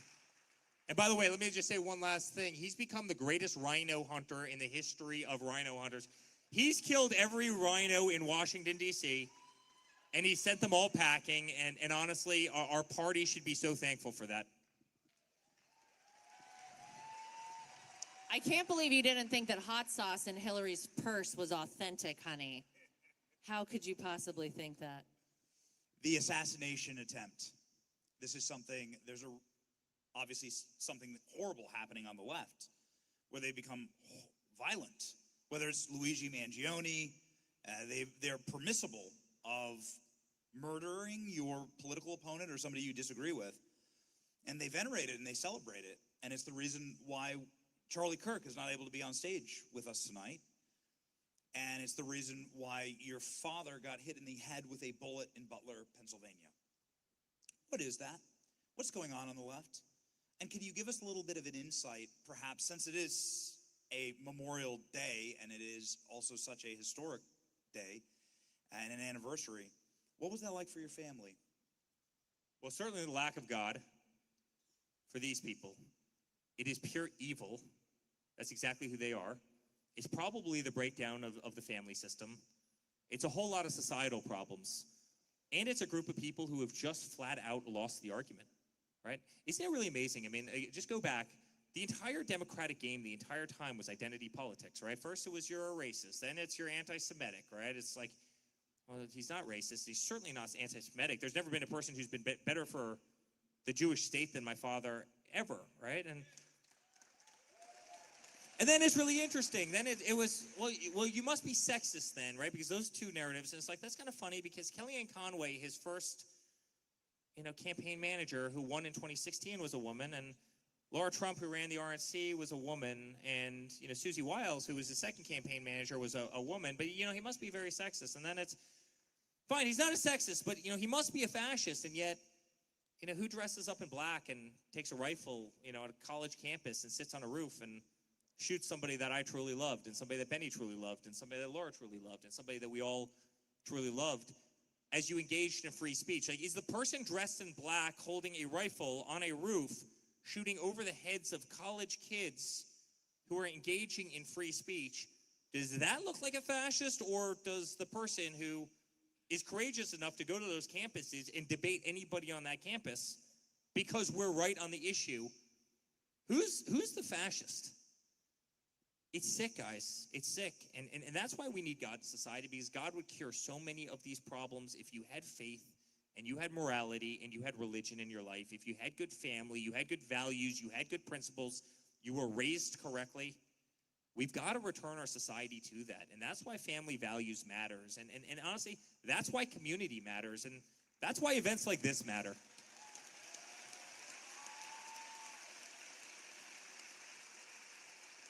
I would also add to that there's been a bit of a normalizing of this really awful rhetoric about people with whom you disagree politically. And I'll go back to Maxine Waters, who many years ago, at the beginning of the first term for President Trump, said that if you see any of those people at a gasoline station, you get up in their face, you let them know they are not welcome.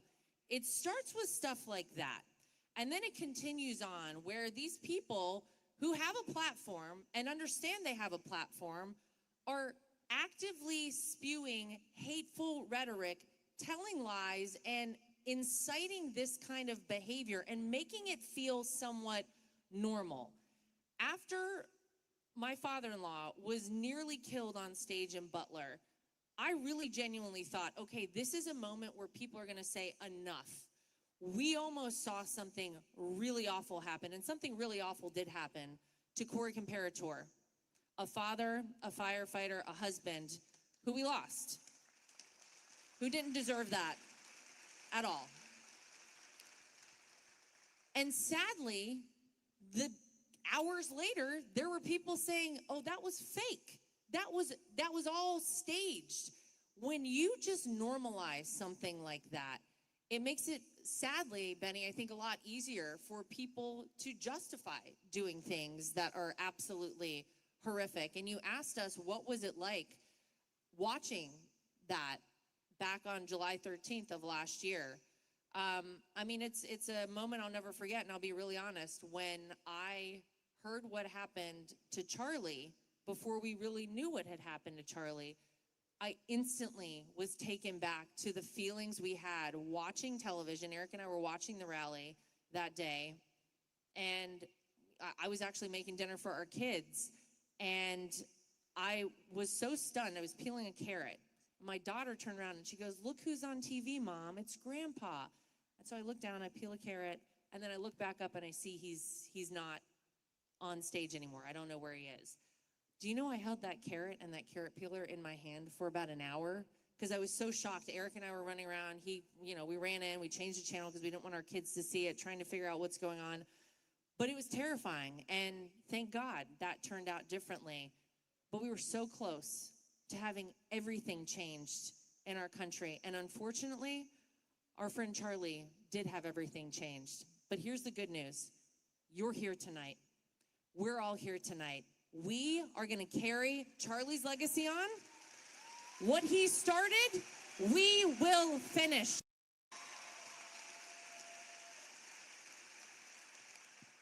Less kingdoms to free slaves. We're Christian kingdoms, ladies and gentlemen. We are the inheritors of liberty. We are the ones who believe in liberty. All men are created equal. If you're not a Christian, if you don't believe in God, then you don't believe that, actually. I'll begin. I've never seen your brother Don or your father share so passionately their faith in Jesus Christ from the stage at Charlie's memorial. That was a remarkable thing to see, and something that I've never seen it before. And that was the #1 most apostolic event in human history. That was seen by hundreds of millions of people, if not billions. What a wonderful tribute, and what a powerful voice of a martyr. Think that he filled every church in this country. You couldn't even get into church in this country on the following Sundays or ever since then, all because of the action of one lunatic. I mean, think about that. I'll never forget. So about 10, 11 years ago, I met Charlie. He came in. He was 21 years old. He came into my office in New York. He came into Trump Tower, 25th floor, and he met us. Somebody introduced the two of us, and he told me exactly what he wanted to build. And at that time, he only had a couple branches on a couple campuses. He didn't have the infrastructure. He didn't have the footprint. He didn't have the reach. Turning Point was 1/1000th of what it is certainly today. And he goes, "Eric, I'm going to literally change the hearts and minds of youth in this country, and I'm going to start one campus at a time, and I'm going to go across the campus." I go, "Charlie, how are you going to do it?" He goes, "I'm going to invade the student body governments. I'm going to get every elected conservative. They're going to become elected, student body leaders. I'm going to go one by one, and we're going to build this apparatus." And listen, a lot of BS comes through our office doors, right? I hear about a different project every single day that will probably never get built, and a lot of grand ideas. And I'm saying, wow, this kid's incredible. This guy is really incredible. I mean, pretty lofty goal. I'm not sure if anybody can succeed. How do you change the hearts and minds of youth in this country that has been so poorly indoctrinated by so many teachers, by, not here because you've got a great institution, but by revisionist history? I mean, every single day they're trying to edit our textbooks, change the textbooks. How are you going to go about doing this? And he laid out the plan. And why I say it's deja vu is you're sitting here with somebody missing who was a person that we loved and a person we knew. But every single thing he told me a decade ago, right now, just over a decade ago, has come true, guys, has come true. And you are living proof of it. The fact that we are here and the fact that over 100,000 chapters have applied to Turning Point to become chapters, and this movement and the churches and the stadiums and the auditoriums and the masses of people and the lines. I mean, the lines were forming for this event as we were leaving Florida, and they were long. What does that say about Charlie's legacy? And so for me, it's absolute deja vu. I mean, everything he said he was going to create, he did so times 10. And he is so much bigger right now than he could have ever possibly known. And that's why he's going to live in our heart. And if you think that by taking his life, they were going to silence this movement, they did the exact opposite of what they intended. Be careful. You know, there's something called the law of unintended consequences. The law of unintended consequences. It certainly happened in 2020 when they thought by rigging an election, you know, that was going to be to their benefit, right? No one actually believes that Joe Biden got 16 million more votes than Barack Obama did in 2012. Give me a break. I mean, you know, not everybody might love, you know, Barack Obama, but the guy was charismatic and he could formulate a sentence, unlike Joe Biden, who literally hid in a basement, right? It was their law of unintended consequences. What they did to Charlie Kirk was another law of unintended consequence, and it was the biggest single mistake that they could have ever made.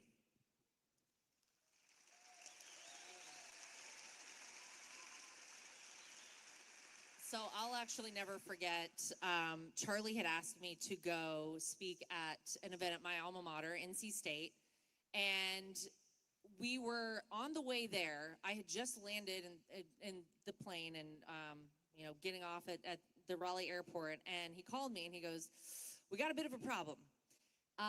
Turns out there are a lot of people who are very upset that we're coming here tonight." And I was like, "Oh, okay, well, that's not a big deal." He's like, "No, the campus security is not totally sure what to expect. They don't know if they can keep us safe. And so, you know, if you want to call it off, if you want to not come, I'll totally understand it. I'll continue on. I'll probably go and speak anyway. But if you don't want to come, then, you know, I get it." And I was like, no, I'm going to come. I'm not going to leave you to hang out here. What was so amazing to me is that there was not a point at which Charlie was ever going to say, we shouldn't do this. He was dedicated to going on that campus. He was dedicated to making sure that the conservatives on the NC State campus felt like they could come out, felt like they could share this moment, and he was going to go. And I'll tell you what, we went, we had an incredible event. There were some lunatics outside, but that's okay. They stayed outside. We had a great event. And you know what? I really appreciated his fight in that moment, because I do think a lot of other people would have said, "Oh, we got to call this off. I don't know." He was not willing to do that. And I'm so glad that you guys are not willing to give up either. The fact that you're here tonight speaks volumes. We are 1 year out from the biggest election win I think we can all remember, the biggest comeback, as we talked about already. But we're also a year out from midterms.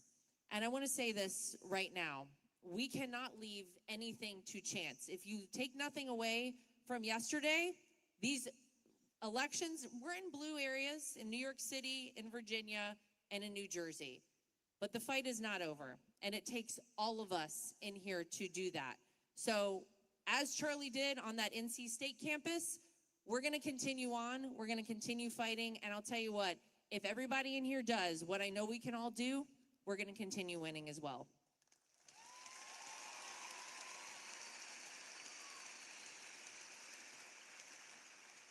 A couple of questions from the audience, yeah? Let's go. Okay.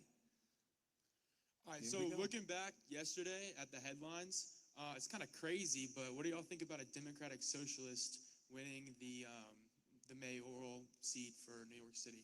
Oh, tap me in, Coach, considering I grew up in that city. And guys, this is insane.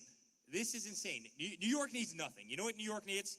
Safe streets, clean streets, reasonable taxes, and stay the hell out of the way. And New York will be the greatest city anywhere in the world by far. But these people want to destroy it. They want to destroy it. Think about a candidate who literally campaigned on the platform of defunding police. I mean, the guy's crazy, right? He hates the Jewish population in this country. I mean, he keeps on saying that he wants to arrest Netanyahu if he comes into New York. He hates the Indian population in this country. He says that Modi's a war criminal. He wants to nationalize grocery stores in New York. I mean, other than that, the guy is, is truly brilliant. Guys, it is incredibly, incredibly scary what's happening in this country. They go out, they promise everything to everyone for free, right? And they're actually getting the vote. And we need to be very, very, very, very careful of what's happening there. This is going to destroy a great American city, and we can't allow this. We cannot allow this to spread across this country. The interesting thing to me about that election, too, is that if you believe the exit polls, the majority of the people who actually voted for Mamdani in the New York mayoral race were young women. Where are my ladies at in here today? Okay. Yes, ladies. All right. Now, ladies, we also have a little bit of work to do because, unfortunately, the Democrats think that we are susceptible to all of their crazy ideology. And we got to turn that around. We got to bring the ladies over to the conservative side of the aisle and show them that God is where it's at, family's where it's at, having kids, it's where it's at. And as my husband pointed out earlier, you can have them all and a career. We have to start doing better with speaking to everyone out there, including young women around this country. But I'll tell you, the thing with that race that scares me is that is the beginning. And that is the new face of the Democrat Party. If you think they're going to stop at New York, you are kidding yourself. It will be all over the United States of America, which is why we're going to have to fight even harder going forward from here on out, because we can never let this happen ever again in the United States. Thank you. Mr. Johnson, Mr. Trump, and Ms. Trump, I'd like to ask about your father's relationship with Israel. He's taken over $230 million from pro-Israel groups. During the summer against Iran, even though he advised against it, Israel still attacked Iran, and the U.S. still bombed on behalf of Israel. Your father's frustrations with Netanyahu have been made clear when he cursed on national TV over the situation. Israel has not been a great ally to the U.S. all the way since 1960 when they bombed the USS Liberty. Israel is a nation where Christians are constantly under attack in both Gaza and the West Bank. We talk about America first and defending Christians, but how can we do this if we align ourselves with a nation that does not do that itself?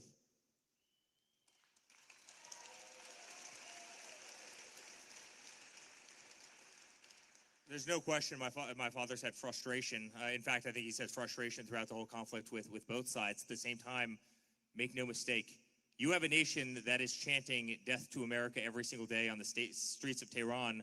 You have a nation that will develop the Western way of life. There's no question about it. You have a nation that will use proxies around the world, whether it's Yemen, whether it's a lot of other ones, to inflict serious, serious harm on this nation. And they don't hide it. They don't hide it. In fact, it's really interesting. About a year ago, maybe a little over a year ago, they put out the... I'm 5'11", flat-footed, and so then I put on these heels. I'm like 6'2", 6'. A little short video.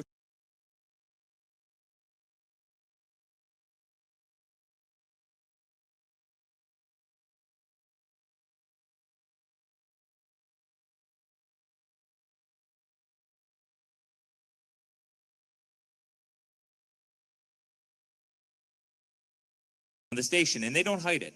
They don't hide it. In fact, it's really interesting. About a year ago, maybe a little over a year ago, they put out, the Ayatollah in Iran put out an emoji, a little short video clip of a drone hovering over my father's head as he played golf. This was literally posted on the Ayatollah's, Twitter page, following my father around a golf course with a crosshair right on top of him, as if they wanted to assassinate him and as if they wanted to hurt him.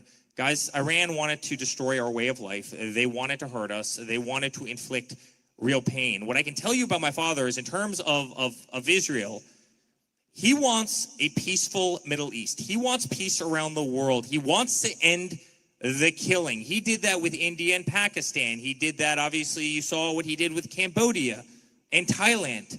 He's tried to stop every conflict because he's sick and tired of the death and destruction. So there have been times that he got mad at Netanyahu. There's plenty of times where he's gotten mad at Putin. There's times where he's been mad at Zelensky. And he uses all of that as a tool to stop pain and destruction and death of people that are our age, your age in most cases, who have become political pawns and who have been marched into literally trenches and killed by the millions. And that's what my father wants to see end right this second. And that's why he's worked so hard for peace around the world. In fact, Donald Trump is the only president in the United States history that's never brought America to war. And I hope he keeps following in that crusade.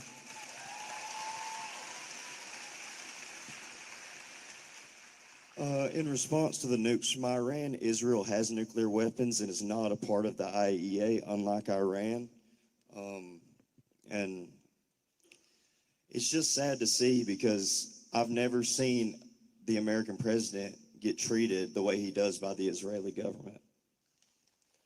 Here's what I'll add. Do we or do we not have phase one of a peace agreement in the Middle East right now? Nothing is ever going to be perfect, but I'll tell you what, this president works with what he has. He believes in peace through strength. And whether we're talking about in the Middle East, whether we're talking about a 40-year war like Armenia and Azerbaijan, as Eric just pointed out, a 5-day war in Thailand and Cambodia, this is a president of peace. And sometimes you have to be slightly unconventional with how you get there. You use what you have. That is certainly what he's been able to do. And I would just say, peace around the world sounds pretty good to me, and that's what this president is bringing.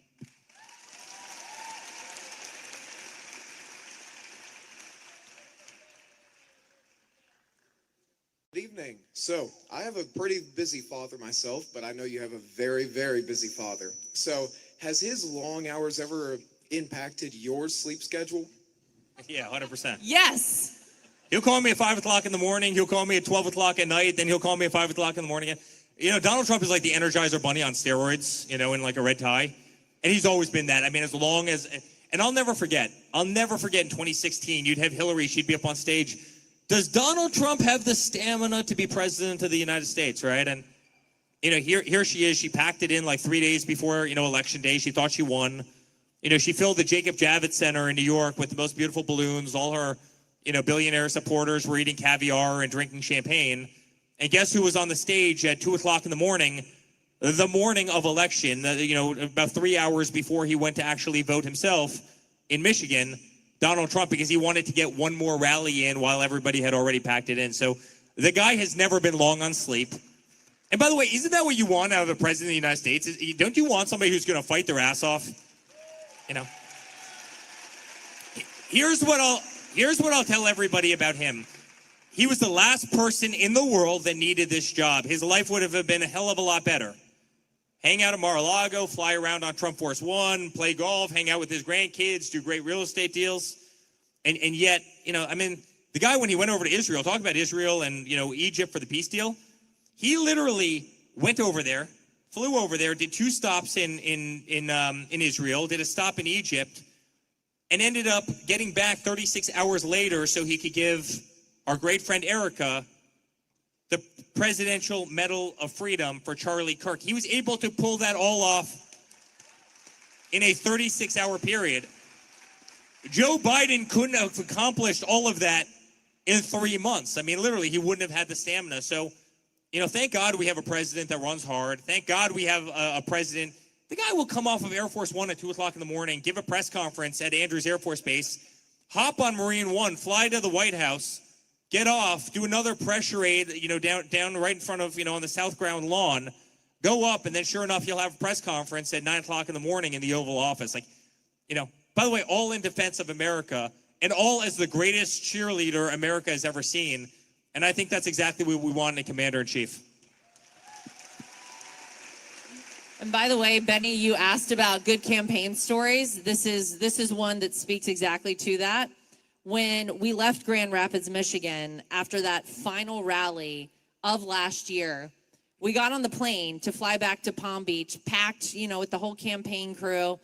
And you would think, because the next day, everybody's going to be up early, start to finish, like we're going hard again, making sure we turn everybody out, then maybe you'd want to rest a little bit. Not Donald Trump. It was a full concert on the plane The whole way home, nobody slept a wink. We all walked off of that plane just absolutely exhausted, but knowing we left nothing to chance. We left it all out on the field.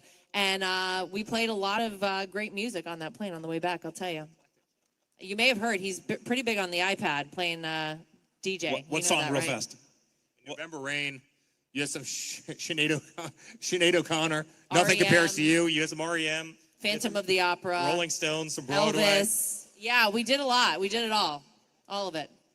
Thank He's you. Always going. Thank you very much. Hey guys, my name's Gavin. Just on behalf of all of us, I really want to thank you guys for coming out tonight. Thank you, Gavin. Yeah, what a beautiful time this has been in honor of Charlie. Speaking of, I'm very Christian. I'm extremely pro-life to the point where I'm also anti-death penalty. I was just curious on, it's one of the few things that actually Charlie disagreed with the president about. What is the president's stance moving forward as it goes with protection of unborn life? Well, I think you know where he stood all along. I mean, this is the first president to participate in anything that has been pro-life, you know, to the capacity that he has. I think he's been very clear on his stance for that. We know that he promised us that he would put Supreme Court justices on the bench. He put 3 of them on there, and we saw the fall of Roe v. Wade, right? He worked very long and hard to ensure that he got good people to do that. The first president to speak at the March for Life, and I don't think he's ever shied away from his position, and he's the one who will tell you the story about actually changing his position, that for a long time, he wasn't pro-life until he actually met back up with a child of someone who he knew from years before who thought about having an abortion, kept the baby, and then he talks about the fact that he met this, you know, young man or woman who really impressed him, that he was like, God, this is what happens. This is what the beautiful part of life is all about. And it changed his mind completely. So I don't think he's changed his stance. I think he's been very clear on that. Anything else to add? Yeah. Yep. Thank you. But as it goes for stance on the death penalty, do you think that any more can be pushed in that direction as it goes for a pro-life stance? Yeah, I think he's probably not changing his mind on death penalty. There's a lot of people who've inflicted a lot of harm, and I get it. I get it if you're pro-life, but I don't think we're changing his mind on death penalty. Probably not. Thank you, guys. Thank you. A lot of presidents, a lot of Republican presidents in our lifetime have said that they are pro-life, and not a single one of them went the 200 feet from the Oval Office to the March for Life, and President Trump has done it every single year. Spoken to the March for Life and done so very strongly. Hi, you guys. My name is Audrey, and I want to thank you guys again for being here. This is such a special moment for everyone. I would like to preface, I'm from the suburbs of Chicago, and ever since I was little, even up until now, my parents have advised me to stay away from Chicago, and I can see why, and I do. Our governor is a disaster, and he denies the crime that goes on in Chicago, and he goes against federal laws and policies, and it really sucks. And I just would like to know what steps President Trump will be making to lessen the crime in Chicago. I really appreciate that he's already taken steps with the National Guard and ICE agents, but I would just like to know what steps he'll be taking in the future. So, Audrey, this is such a great question. And by the way, this has real, deep meaning. I built our building in Chicago. You've probably seen it many, many times as you were in there. It's the tallest building in the city, second tallest building in the city, the 7th tallest building in the world when we built it. And Chicago's gone to hell, and it is deeply sad. And Chicago's a city that's been run by Democrats for the last 100 years. And despite that, they go further and further and further to the left every single election, and it gets worse and worse and worse. And if you look at what my father did with Washington, D.C., in 12 days, they arrested 4,300 people. And crime went from being astronomical, not quite Chicago, but bad, to being 100% perfect, meaning, they have no murders. The point is, we've seen this story before. We've seen this movie. It can be done. And yet, I know your governor, and I know Pritzker, and he's been an absolute disaster. I mean, you have the president of the United States saying, I want to come, and I want to be your partner, and I want to fix this problem. They had a weekend recently where you had 70 shootings, and a lot of those translated into murders. Every single day, brothers and sisters and husbands and wives and daughters and sons are getting mowed down, and they don't give a damn. And you know why they don't give a damn? They don't give a damn because if Donald came in and he fixed the problem, it would be a huge stain on the Democratic Party forever, in that he was able to fix a problem that they, for the last 100 years, couldn't get under control as it progressively got worse. Remember the problems you had in Chicago. I mean, you literally had people under Lori Lightfoot, who was the last mayor of Chicago, who were leaving piles of bricks along Michigan Avenue so people could go up, grab the bricks, and throw them through, storefronts. And you know how I know this? Because I took care of every single one of those, those Chicago PD officers in our hotel that were bloodied, that were cut, that were beat to hell. We took care of them in Trump Chicago. Like, we became like their fortress during remember, it was it was the summer of love, they called it. It was the mostly peaceful protests, as CNN called it, as the cars burned on streets all across this country. It is so sad because we know the problem can be fixed. It was so sad because Donald Trump has already proven that he can fix the problem. The problem is you have corrupt, incompetent politicians who don't care about this country and don't care about the citizens, but only care about their political party, despite the fact that comes at a massive detriment to the people of Chicago. And I'm telling you, if you gave Donald Trump 2 weeks, you'd have the safest country in the nation. We've seen it done before, and I hope to God he goes in there and just takes care of business, because the people of Chicago deserve it. Thank you. I agree, and I believe in him. Thanks, Audrey. This will be our last question. Hello, so we're in high school, and talking about politics is just really brutal because it goes straight to name calling. So my question is, for people who disagree with us, how can we try to find a way to commonly come together and talk about at our age? Well, first of all, thank you, ladies, for being here tonight. This is absolutely incredible to have you. And I would say, if you ever feel like you are too nervous to talk to somebody or you're not sure what to say, remember our friend Charlie Kirk over there. Channel Charlie. Take a moment. Understand that you are speaking from a place of truth. You are speaking from a place of goodness. You are speaking from a place of understanding. And you can just tell these people that this is what you believe. They don't have to believe it with you. And that is the beauty of the United States of America, because we can agree to disagree in this great country. That's what it's all about. But also have backbone. I can't tell you how little backbone so many people have, right? When DEI was running rampant, guess who went against it, right? And that wasn't popular, and that was often hard. When my father had to go out, and remember how brutal it was? You had men my size swimming in women's, collegiate sports, right? And that became the acceptable norm until Donald Trump came in and started beating the drum. Once in a while, you have to beat the drum. You have to stand up for what's right, even if it feels unpopular. So oftentimes, the things that feel unpopular are actually the most popular things. You can't back down, and you can't cower, and you can't hide, and you can't silence your voice, and you can't just think something and compartmentalize it. You actually really have to follow your heart, right? And you also have to be smarter than them. That's what Charlie did better than anybody. He was the best debater, and he was sharper than them, and he was right on the issues, right? So between the fact that he was smarter and he was actually correct in terms of the policy, he could win the debate. And that's what I hope you can both do, and I think that's what I hope we can all do. Be smarter than them and be right on the issues and win the debate, and do so using civility, and not evil and violence, which is so oftentimes what the side that is losing in this country is resorting to. Thank you so much. That's really helpful. Thank you, ladies.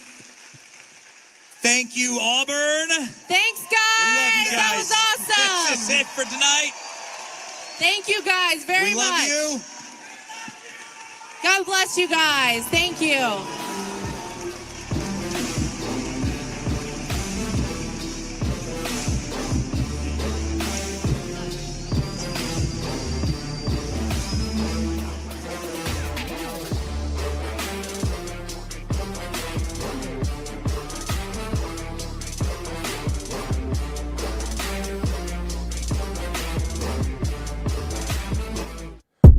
What an absolutely great USA event.